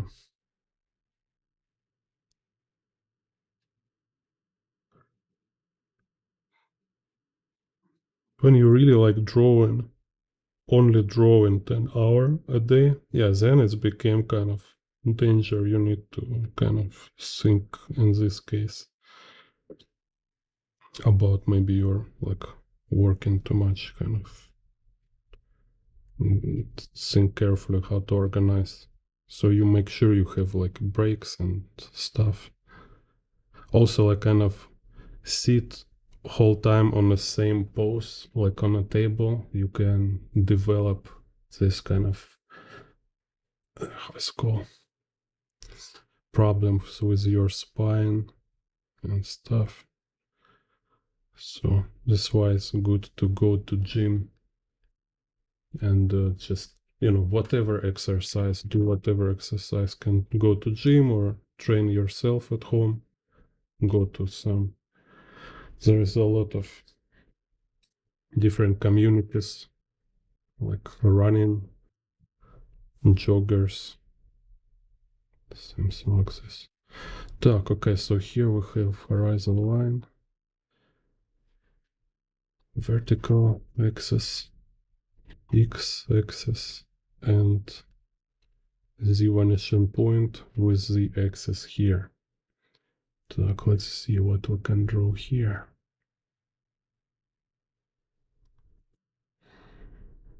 Так.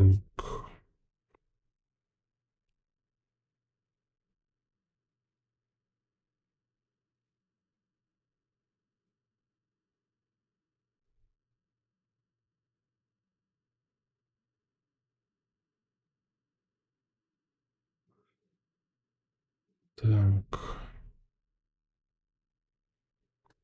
Let's see. Dun, dun, dun, dun, dun.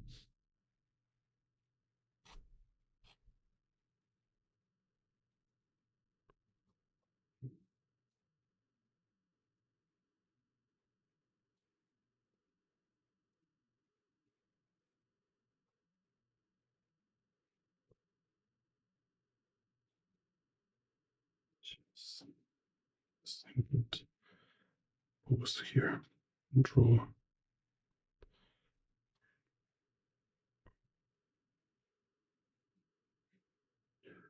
What age I start to be serious? Okay, let's see. 2003.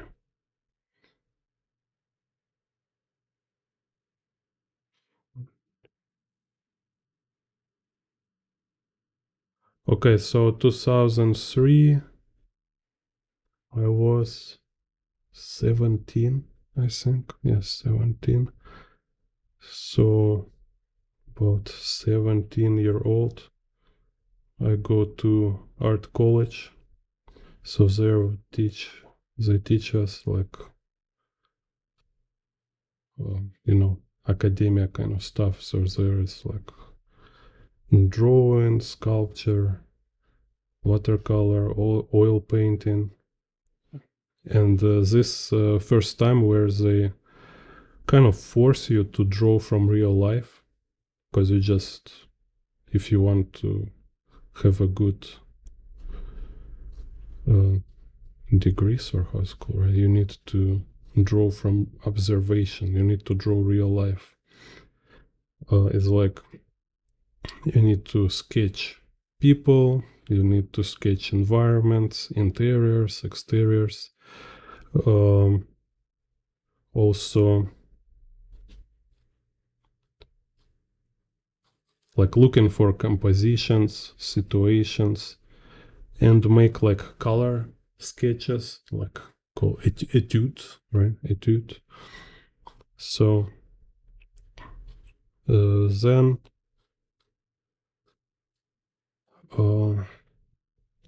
17, actually, I was already work in different places, kind of already was working. And I've been also working, drawing comic book and some kind of, I don't know how it's called, it's like sketchy publishing house, because they never pay me. I was just happy to to be comic book artist. So like, oh yeah. And I think it was kind of actually not bad. Like I lost already these drawings. I don't know where they are. Like I put somewhere at home. Maybe I even leave it them, my drawings to them. But it was a very cool experience, and I was just happy to have like actual work task and drawing comic book for some like girl write script, and I've been drawing for a script. I meet one crazy guy. I always talking about him from time to time. Like this guy, like he been drawing like, if I give up on drawing comic books and 8-year-old, he never gave up. He been like keep drawing them So I was like about 16-year-old. He was like 20-year-old probably, or 18. He was like little older than me, and he was like drawing comic books all the time, and he has this like albums, like 100 pages and like couple chapters, couple books he drew. Very cool. So um, so yeah, like 17 we did all this oil paintings stuff, and 2010, so 7 years after, I decided to be a professional artist. So I was like 24 at 24. Don't know like why you need this information. But okay.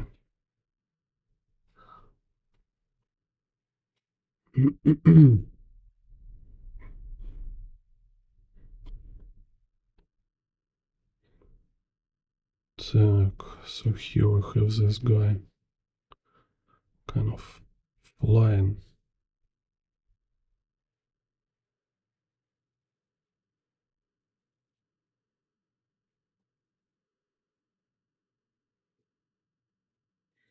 What is your age?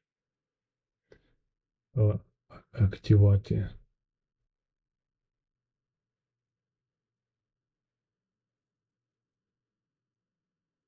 Yeah, interesting.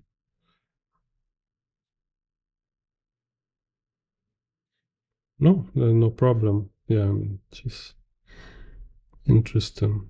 I'm curious too.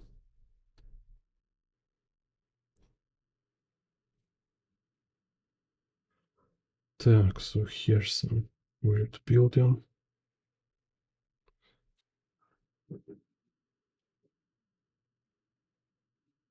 Mm, okay, yeah, so you're in a good age.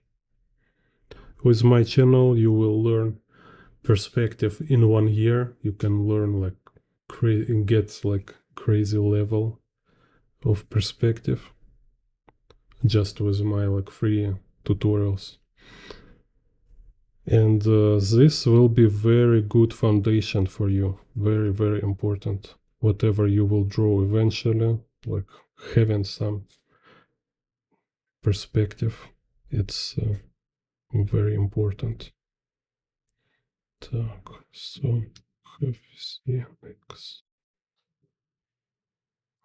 Y, select this.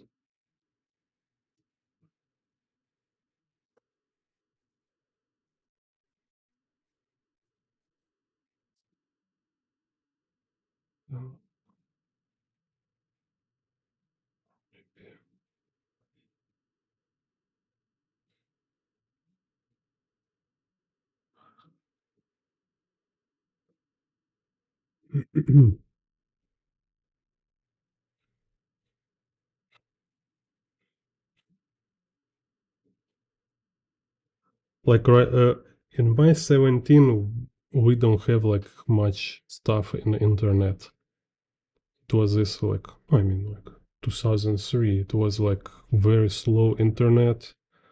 It was impossible to watch video even, but right now you can find so many tutorials. You can just learn yourself. You can learn yourself everything you need. What is really helpful, what is really kind of important, it's to get involved into job as early as possible. So kind of be apprentice. Go in some like job environment. So if you want to make animation, you go to animation studio or like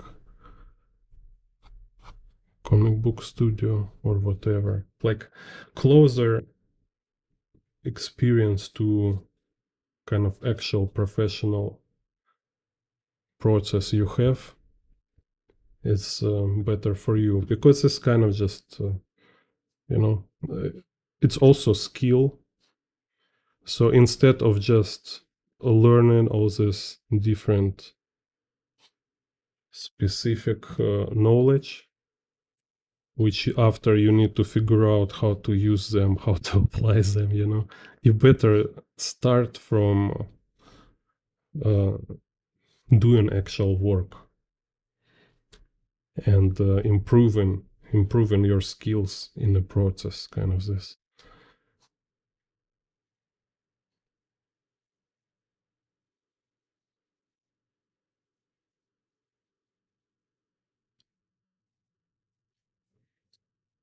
Так, yeah.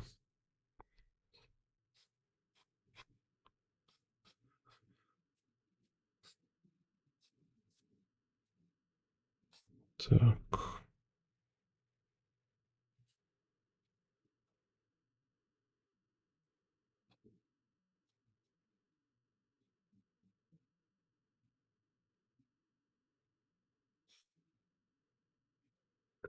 Let's do kind of this. So have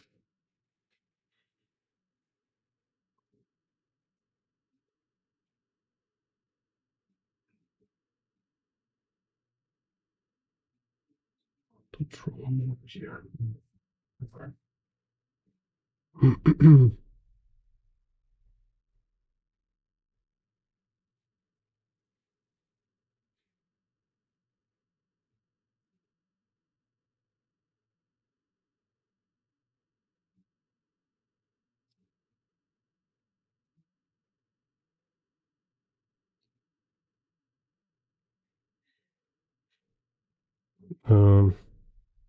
But okay, it's interesting. Okay, you say, yeah, everybody have access to same knowledge, right? Okay, so what I think is interesting and also important to keep in mind, like think time to time until you finally kind of comprehend, because it's so simple and kind of, maybe it's harsh, I don't know, but it's important to understand that there is no competition. Competition, it's always between like amateurs, like between people who just like focus on the wrong stuff. So all this like looking each other work, like say like, oh, I'm see your drawing, it's make me uncomfortable or something like. Okay, if you have this, you're totally like focus on the wrong stuff. This is not at all what you should think about. What is like in a real field, right, where is the real kind of creativity or like real artist space, real artist field, there is almost nobody. It's like being actual creator, being outer, just make your own stuff. When you make your own stuff, it mean you not compare kind of it. You're not making it for critics, or you're not adjust yourself for somebody opinion. You just have your own observation, you have your own research, your own opinion, and you doing best work you can do based on your worldview, based on your skills, based on your worldview. You just doing best you can. That's it. This is what you only should ever think. Then if you can think about viewers, but you think about them again is not some kind of, you're not compete for their attention. It's more like you think about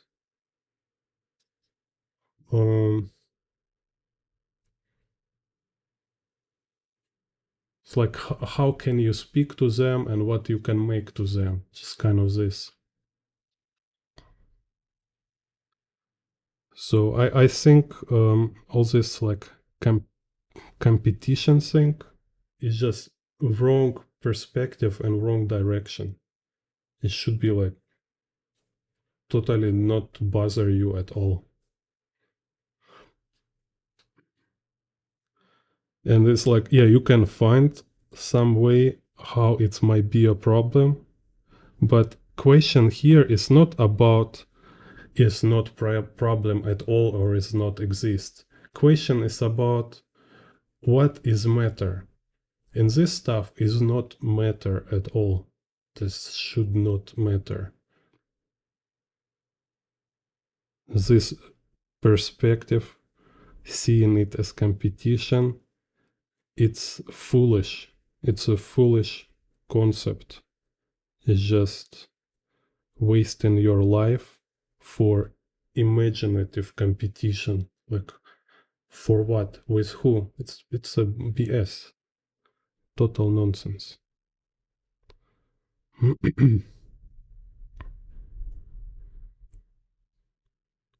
So if you put yourself like in a reader, yeah, just look around. Like put yourself in a consumer position, right? As a consumer, just say honestly, how many good stuff is there? It's like overflooded with amazing stuff, like all these amazing movies, amazing comic books. 90% of this is just a trash, right? So it's always lack of good work. And instead of fighting with all this mainstream artists for mediocre space, you better aim to something really powerful, kind of, right? Like make something really good. And when you do this, I believe, like from my observation, like it's always works. Maybe you will be not become like world star and stuff, but you will have enough money and like it will work pretty well with the audience who will see your work and clients who like give you project and stuff like this. And if with certain kind of chain of events you can become also world famous and stuff, but again, just look like Miyazaki. You think he want to be famous? I mean, of course, it's all nonsense. Yeah, he been like kind of can say lucky to have his friend like a great manager who like making like great marketing in all this kind of business side of work.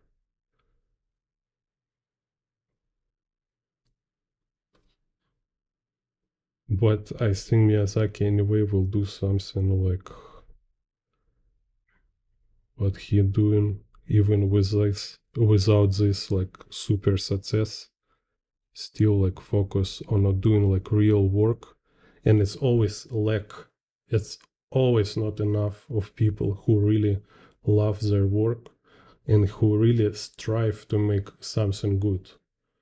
Every field always lack of such people. Every like we as customers, consumers, we see like lack of quality work and passionate professionals. And as boss, kind of, right? It's a crazy lack of decent workers, kind of people like who really enjoy to do their job. It's like almost zero, very small a percent. So competition is kind of a myth.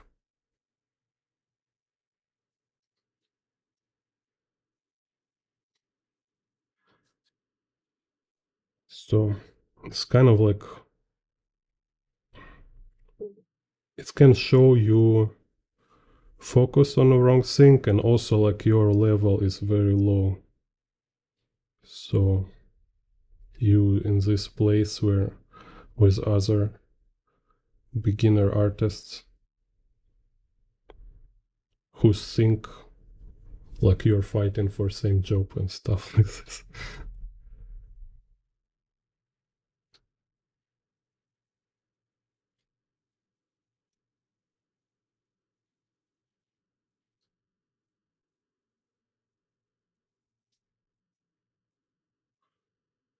And also all this, like art competitions. I like kind of this point of view also, like when people say it's like exposing, like every time you find right now like this art competition, they're always good for a company who making this art competition, and they're almost pointless for you. It's like when I was working in this publisher, like when I was 17 or 16, somewhere this age. It was so many cases when in my hometown, like every company will do, they need like new logo, like they want design for their company, and they making competition. So now everybody, all these like students, they rush there, like, oh, I can win, like this money, which is like half of money they actually should be paid for this job. So everybody's like, oh, I can win this prize, and I will have like portfolio, like says my logo for this company.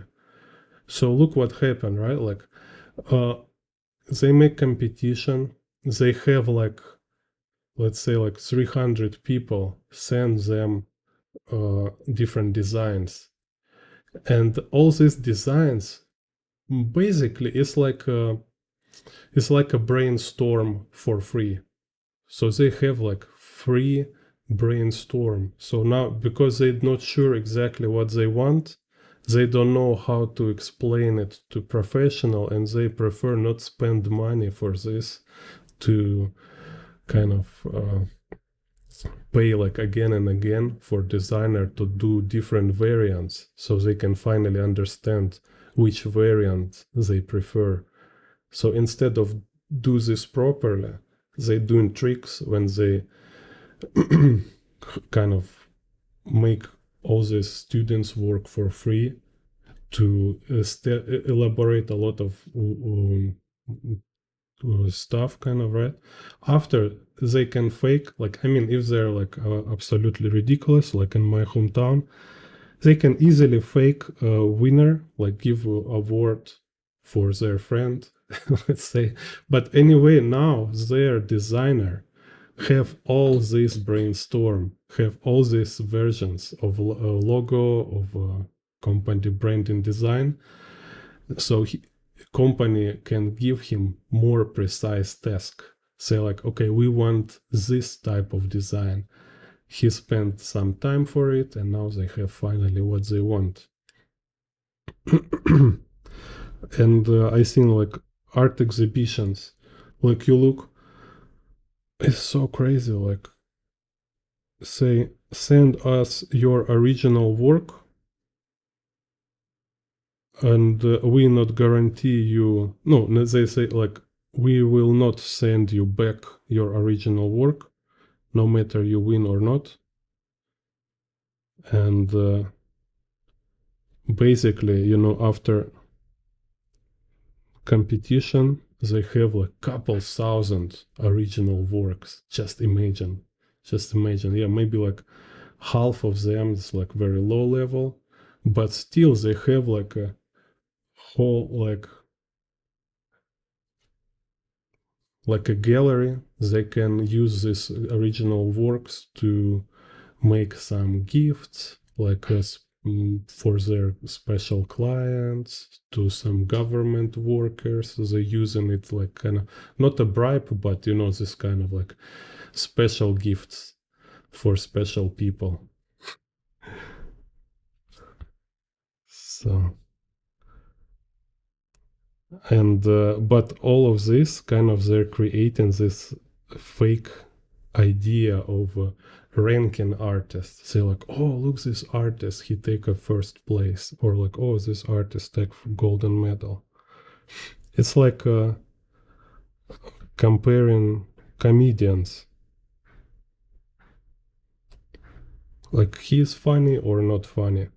How will you evaluate like level? Like, what kind of competition is there? There is not so many funny comedians, and all competition you have is just being able to do any decent work. That's it. So if you, at least if you can be funny, if you can be professional, like trustworthy, and you have like good work ethic, that's it. You're out of competition. you're kind of you're you will have what you need. Так. I was kind of Superman something here.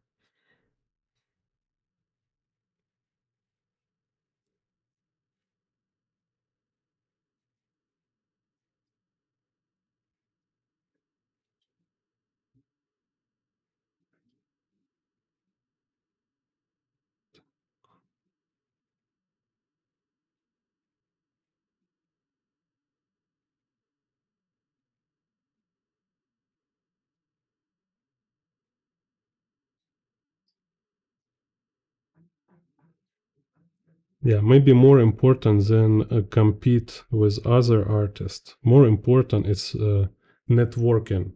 You better make more friends in different fields, because in reality, this how you will have most likely, most likely this how you will have clients and projects. It's like usually it's connections.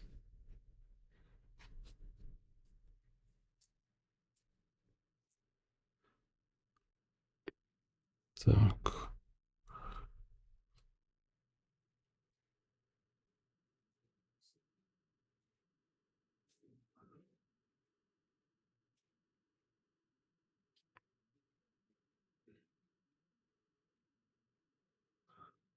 Connection like with other artists, with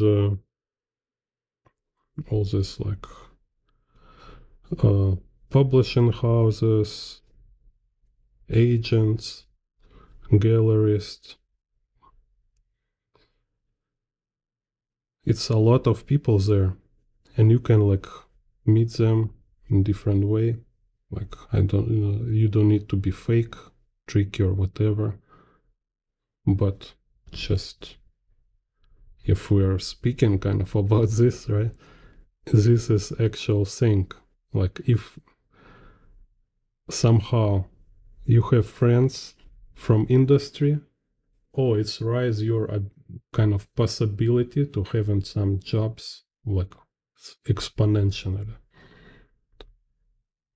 It's kind of like it's a most important, one of most important thing.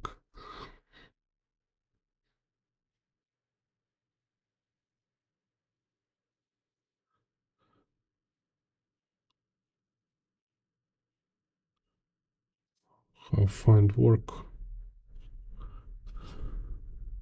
Now when I was like art student, like my only like my artist work was is when I went to Central Park in my hometown, and I just like drawing people portraits, like like street artist drawing portraits.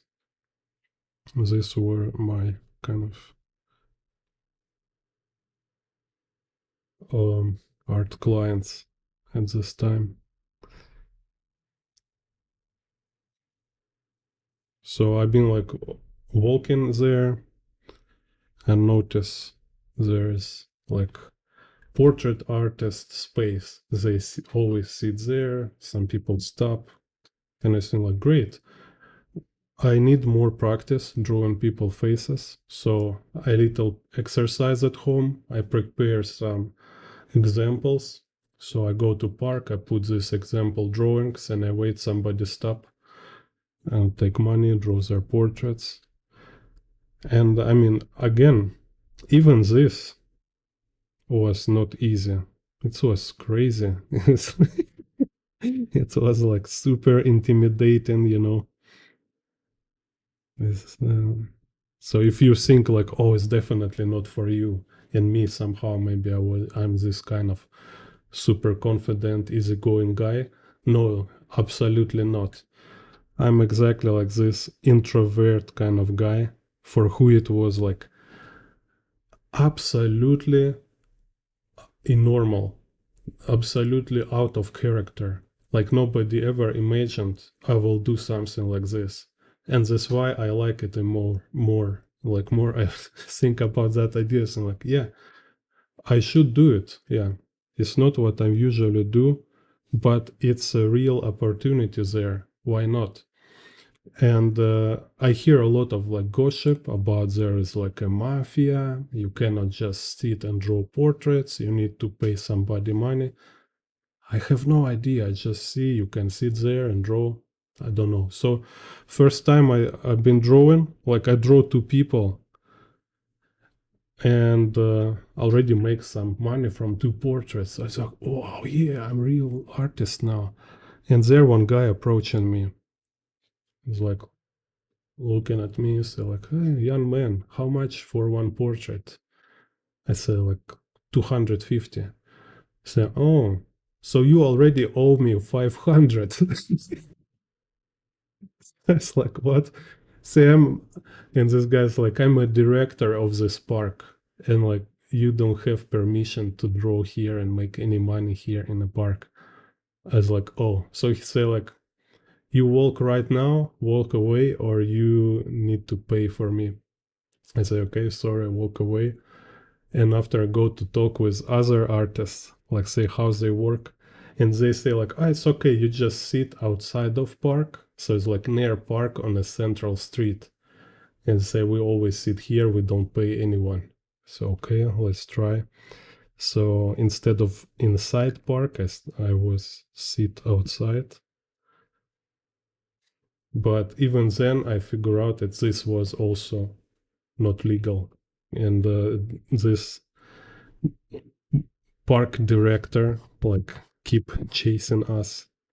So it was my like first artist job. Draw in a Central Park and running from police and then park director.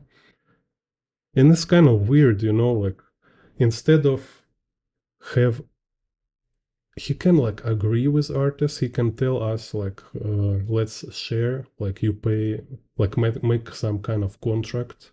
So he give us opportunity to draw there, because already like all city know, everybody know it's like a place for artists. So everybody, if they want portraits, they go there. But this park director, he just don't want us be there, and he angry kind of. We make money from his space, you know.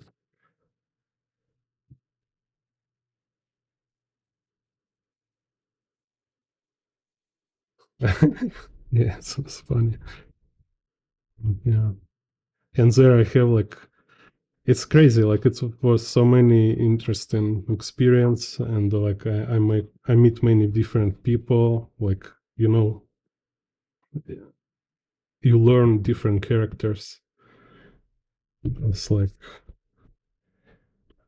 I have couple times I draw like horrible portraits. Like one day it was especially like most embarrassing experience. It's when like some I sit there, and like first, maybe my first 20 portraits, I've been never confident. I always sit like, oh my God, like I did today some warm-ups. It's kind of, I think I can draw, but never sure because sometimes you can draw portraits, sometimes it looks similar, sometimes you make it nice, but sometimes you just can't do it. And because lack of experience, it was so stressful for me. And I sit in this kind of mood, and I say like, no way, control yourself, control yourself. You're a professional artist. And here some woman approach, like, and she's like very like depressed, like very sad, and she like walk in the street, and I say like, hello, do you want a portrait? Kind of like, hey. And she like, oh, and she's like, look at me, look at my drawings, is like, and some hope on her face, and she's like, kind of, oh, finally something good. Maybe it's a good idea. I will like, maybe this will make my life better, or this day save my day. This kind of what I see on her face. Some spark of hope. Like I was like, oh yeah, and I see, I see that I draw her, and draw like 10 minutes. Like, oh my God, it's so bad, it's so bad. Like, okay, maybe I still can fix it. Maybe I can manage how to make it okay. 20 minutes, 25 minutes, still is horrible. Like, oh no, no, like it's 30 minutes, I should finish it. But it's already 25 minutes, it's still no good. And I kind of keep drawing, and it's like smiling, like everything okay, everything okay. And it's like, okay, 30 minutes, 35 minutes. It's like, okay, that's it. No way, I'm fail. Like it's look horrible. It's like, and I'm like, okay, finish. And I have couple times this experience when I draw portrait and I think it's bad, but I kind of give it to people and say like, oh, I finished, and they're like, wow, so cool, thank you very much, like here's your money, thank you for your work, man. And I kind of like, maybe it's this kind of case. Maybe it's not so bad as I think. So I was kind of like, aha, just finish your portrait. I show it to her, and she's like, what the hell? Yeah, man, are you are you kidding? She's like so angry, like walk away. So like, are you joking me? Like she was like in a horrible mood. And she'd like sit for portraits, sit like 30 minutes there, and here is your portrait, kind of some ugly face. Oh my God, so embarrassing.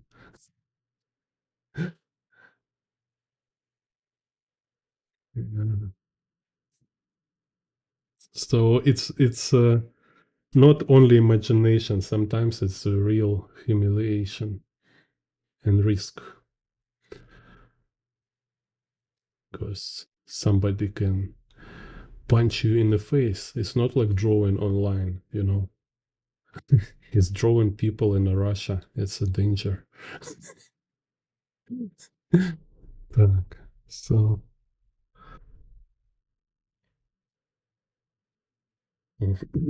like one time I was like drawing, and there's like some I don't know how to say, like some, yeah, I think he's like from some local gang, some dude, and he was just fighting somewhere behind the park, and he's like walking and also noticed me, and he know me from before because I was sit there and draw. So, and he all covered in the blood, like his t-shirt in the blood, his like broken hands with the blood on the fingers. And he just like stopped, want to talk with me. Like, I think I was drawing him too. Just kind of, I don't know, nothing to do, drawing for fun. Так. So let's see. Here we can do again street, but this time I will do vanishing trace. Так.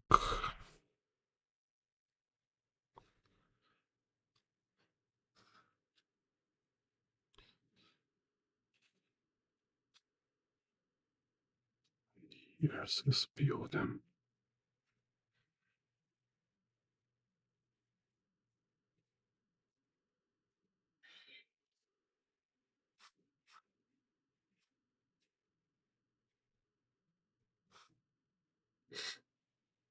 Так, yeah, so vanish and trace. So we have y-axis. So we can do just like follow this y-axis going through z vanishing point. Instead of z vanishing point, we can make it like higher here. So let's see, or lower. Yeah, let's do this here lower. So this will be vanishing trace below horizon line. So this corner going down here. And this kind of going down here.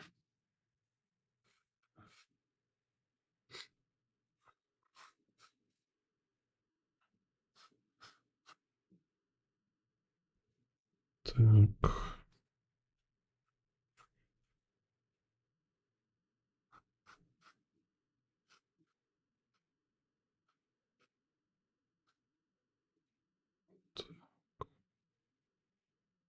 So here is go down to vanishing trace, and here is go back to z vanishing point, so it's parallel to ground. Так. Then here this x-axis.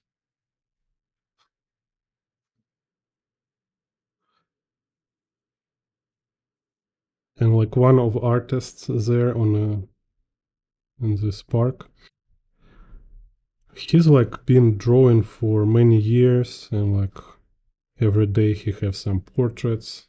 He have like professional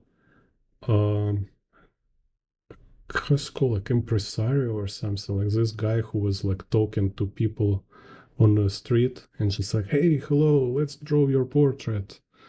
So he have more clients because this dude, and he always like tell me, you want more portraits, you need to talk with people, say like, hey, hello, do you want a portrait, you know. And I try from time to time, which also not easy for introvert. And you see, it's kind of like what I learned, that all this introvert stuff, it's all excuse. It's not a big deal. Because if you really need, you will get over it. It's easier than do actual work, you know. Much easier. Так.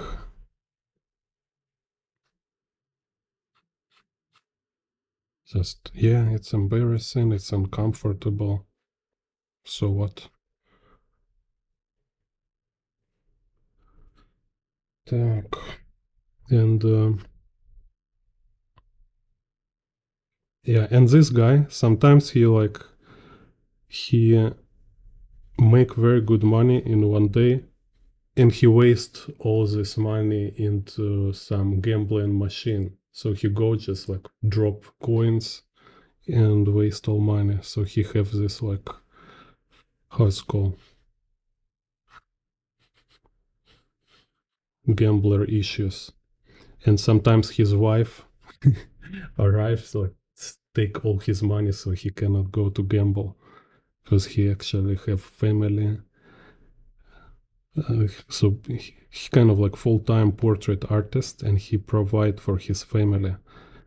And sometimes he just like spend all money for gambling.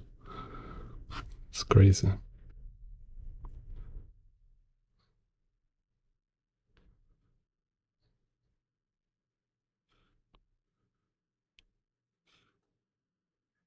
Так, so here we have vanishing trace go down.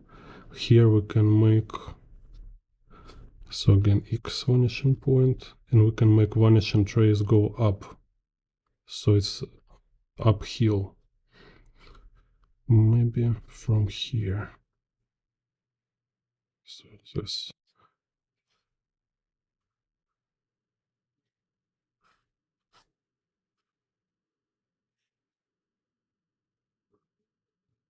Так. Let me post like this here.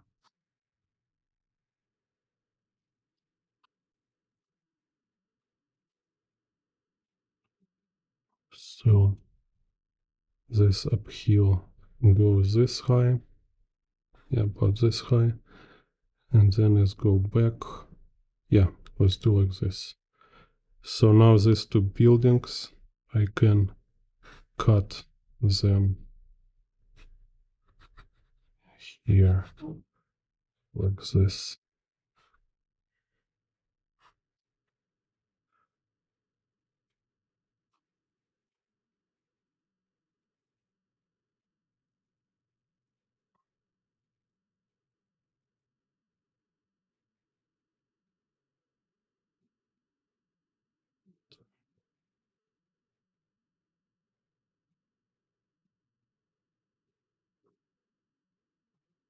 This.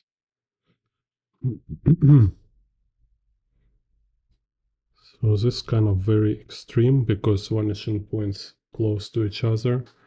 So here we have extreme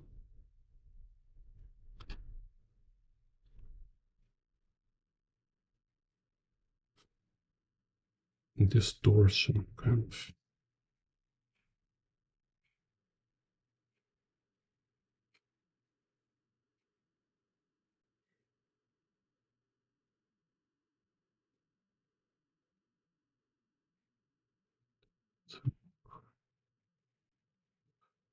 Okay.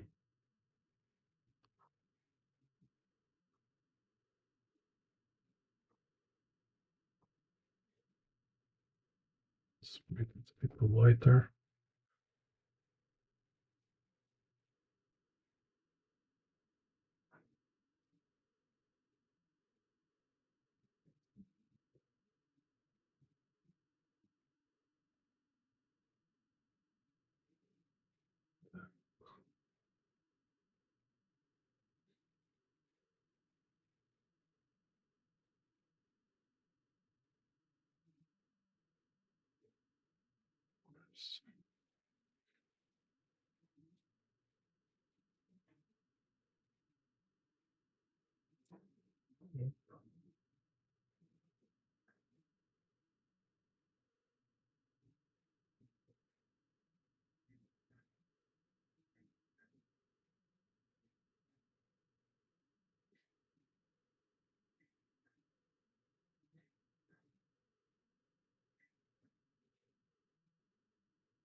One day I met a very interesting guy.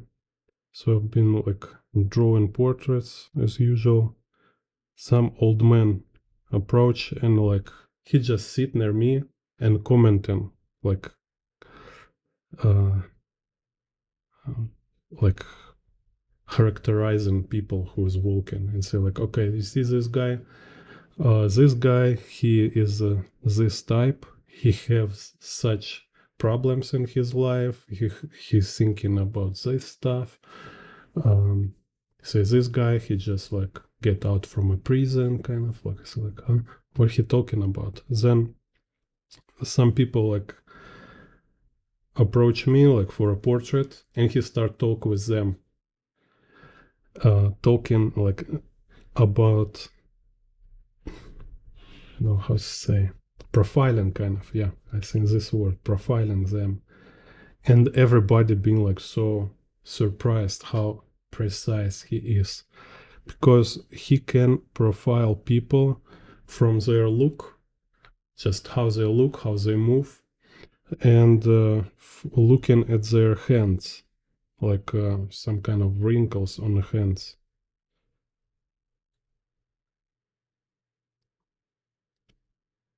And so it's kind of like so precise every time he been like given this characterization.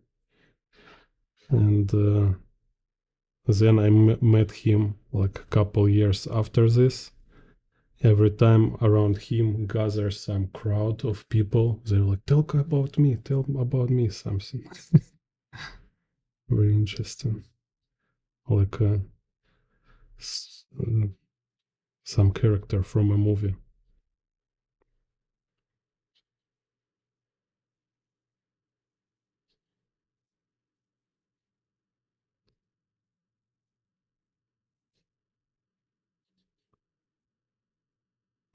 Так.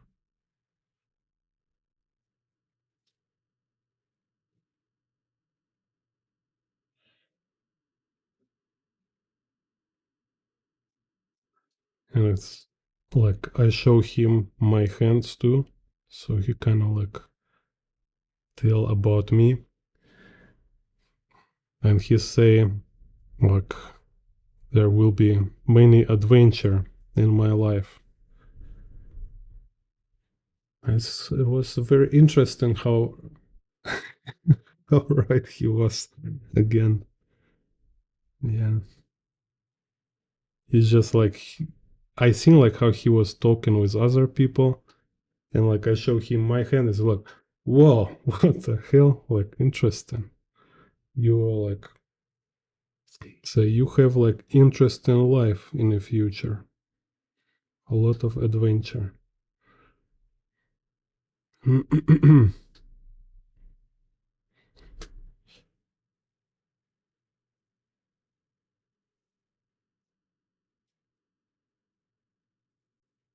like I have no idea like how it works, but he say he been like self-taught, just make his own research, like observing people, learning patterns, like what is common between people, what is like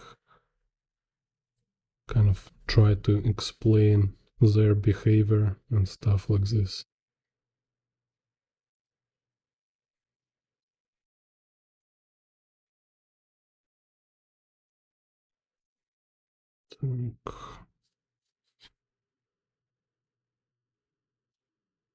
And he never asked for money or something. just just talk like kind of some old man, retired old man walking around for fun, talking with people.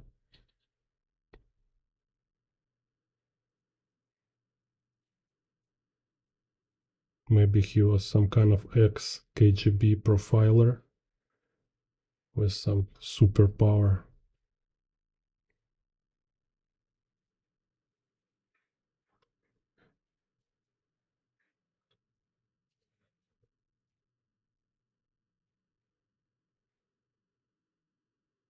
Soviet X-Men.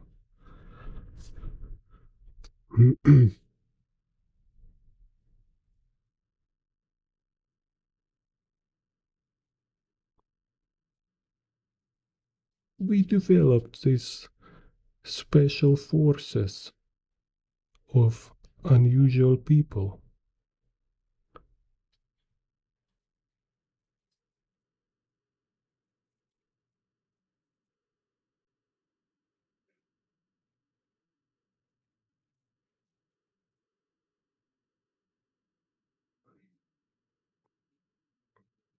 Так. Mr. Babushka, he can read your mind.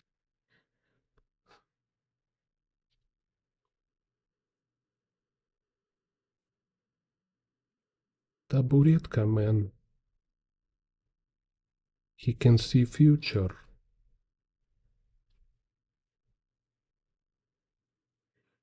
Так.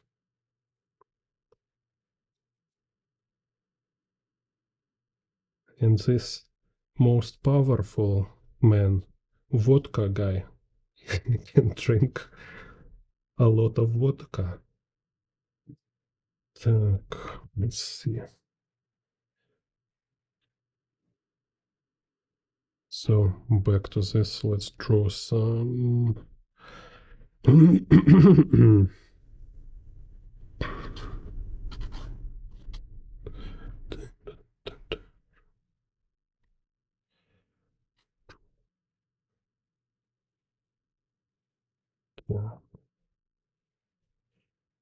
So this horizon line, and maybe car is flying from here. Boom.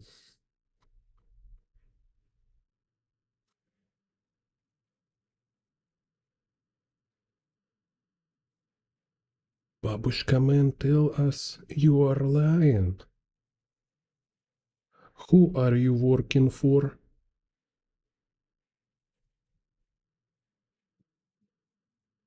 Don't lie to us. We know all your secrets.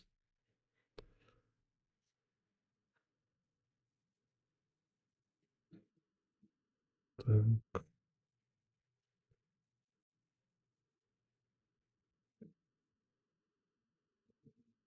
there's should be some theme song. Babushka. Ah, yeah, it's also stolen from Spider-Man. Because there's a KGB stolen chords from Spider-Man song. Some Babushka man. He can do what Spider-Man can't. He is super powerful communist guy. He can get everything for free. Так. Oh, you're drunk, neighbor. Babushka man. Babushka man.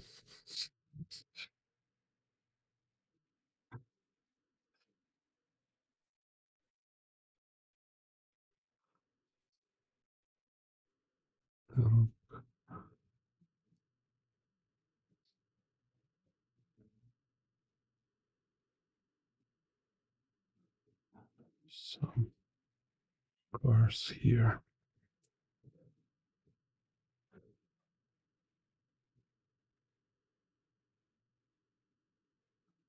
No, I kind of not interested in Russian folklore. Folk. I don't know. Just, I mean, like, yeah, maybe as children it was fun to listen some fairy tales. But you know, I was growing in when you have this like Russian old stuff, and you have all this exciting stuff from West, like all these Hollywood movies, animation. Like I watched this like Spider-Man animation, don't know, like Robocop on the TV, Terminator. This is so much more inspiring than some boring fairy tales. Yeah, and I had this like American comic books like Elf Quest and Mickey Mouse. Elf Quest was like really mind blowing. That's so cool.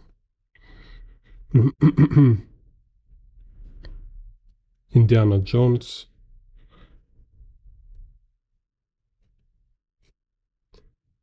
What can be kind of like Russia stuff inspiring? It's not much like inspire, but it's just, you know, your personal life or like your environment, your life experience have some kind of energy because it's from your life, so you can relate, you can understand it. So I can just no, I can kind of have fun and see some fun in this kind of image about Russian gopniks and all this like Russian mafia stuff. Yeah, because I seen it and I understand it like a local kind of native who's seen it in a real life. So I can kind of combine stereotypes with the real life. Because the real life is not so funny. It's like they're just, I don't know, lazy, evil people. And but stereotypes, they're like very funny, kind of make it colorful somehow. All this Russian accent and all the stereotypes, like in Snatch. In a Snatch? No, it was Two Smoke and Barrel. I think there was a Russian guy who Boris, like they shoot him, but he keep standing up. Yeah, kind of this.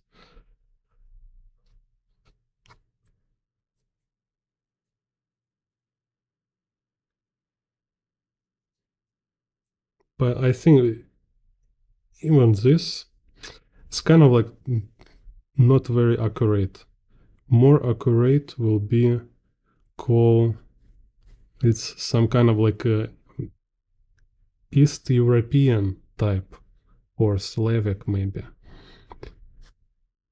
Because like Serbs or who's like Yugoslavian or how it's called, Balkans kind of Balkan, Poland, Ukrainian, they're like pretty much this type.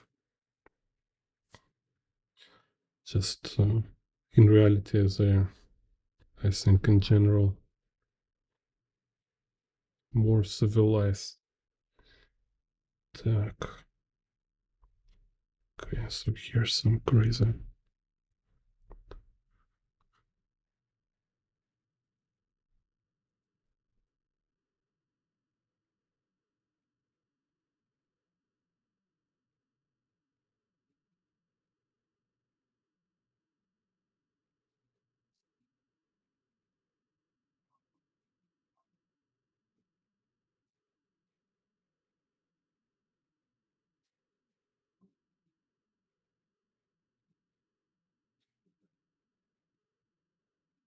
Так.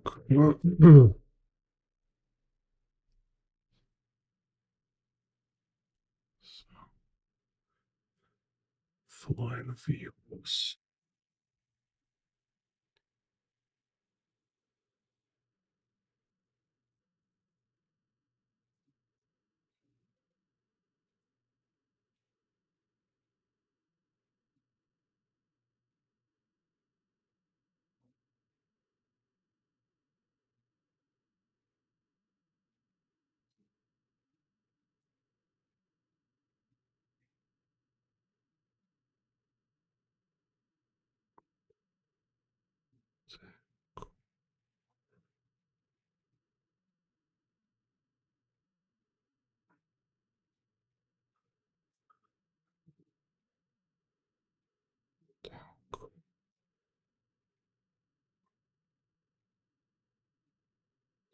It is 3 hours.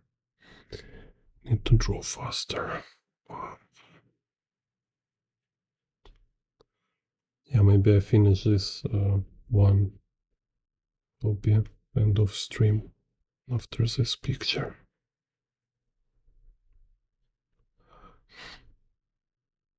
Yeah, so again I invite everyone to look my tutorials. There are a lot of very cool video, but you just need to go and browse my previous videos, or you can type in the search what kind of perspective you want to learn.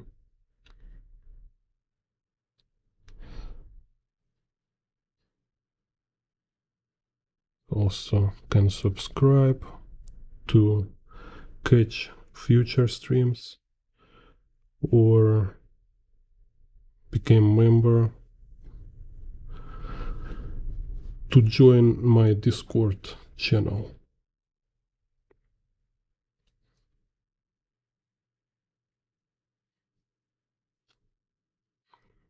Something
like this.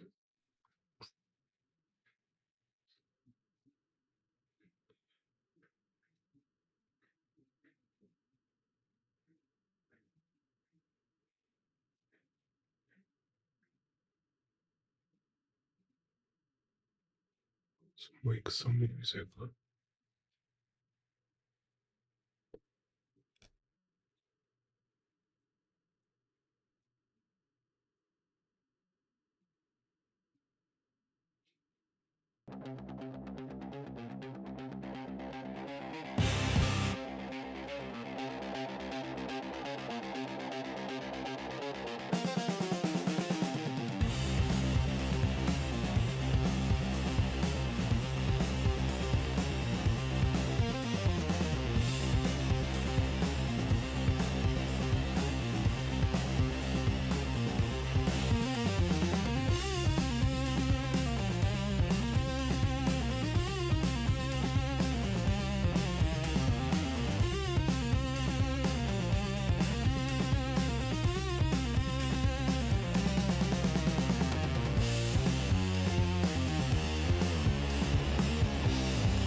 Back in here.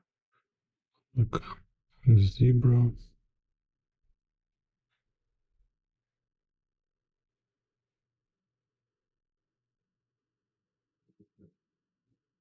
Так.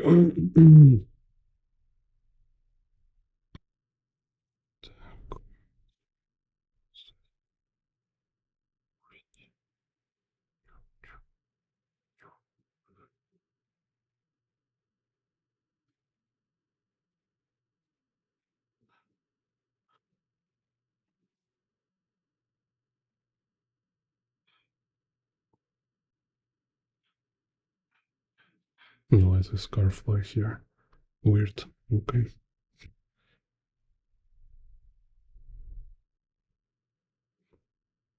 Так.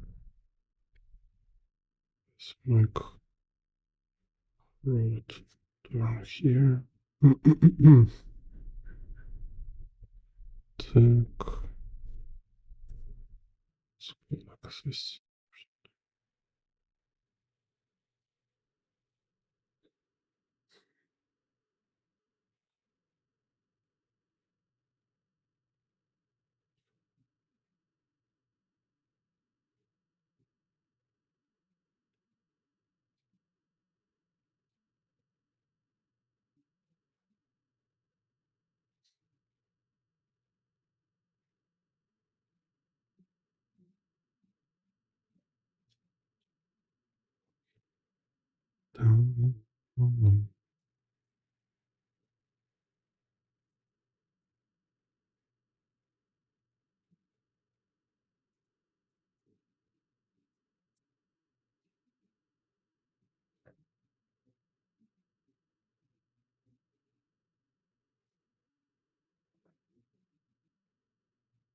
and this is just kind of some improvisation.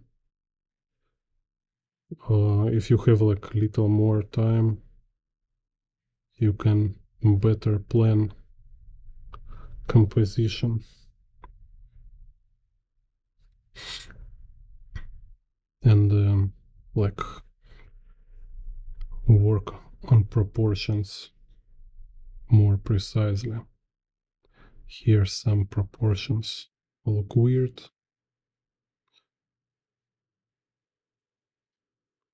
It's because it's a quick demonstration. So I just want to show how you can use perspective grids to show that as practical knowledge. It's not just some kind of weird theory. Because I think in the beginning of this video it was really weird. It's like, what is that?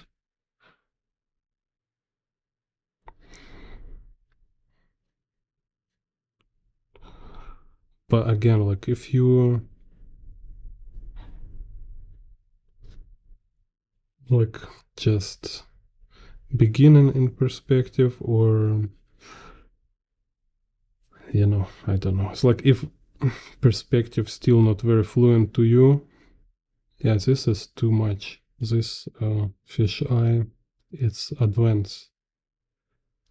You will have serious trouble trying to understand this. So better to work more on a more standard perspective.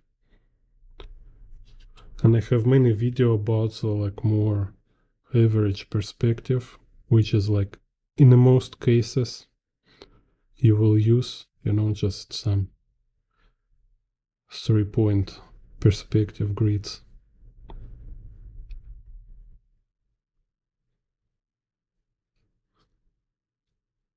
It's like very rare case when you need such fisheye. But sometimes it's not only about being practical. Sometimes it's fun to draw something crazy, right? Like make a challenge.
Again, like if I make it police car, so now we have some action, like chasing.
Так.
Так, let's see.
Так.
Так. Okay, kind of this. We'll stop it here. See you later. So maybe this one will draw next time. And later we'll draw a little more details. We'll post results in the Instagram. Hey, cat. Okay, like that. Yeah, thank you. See you later.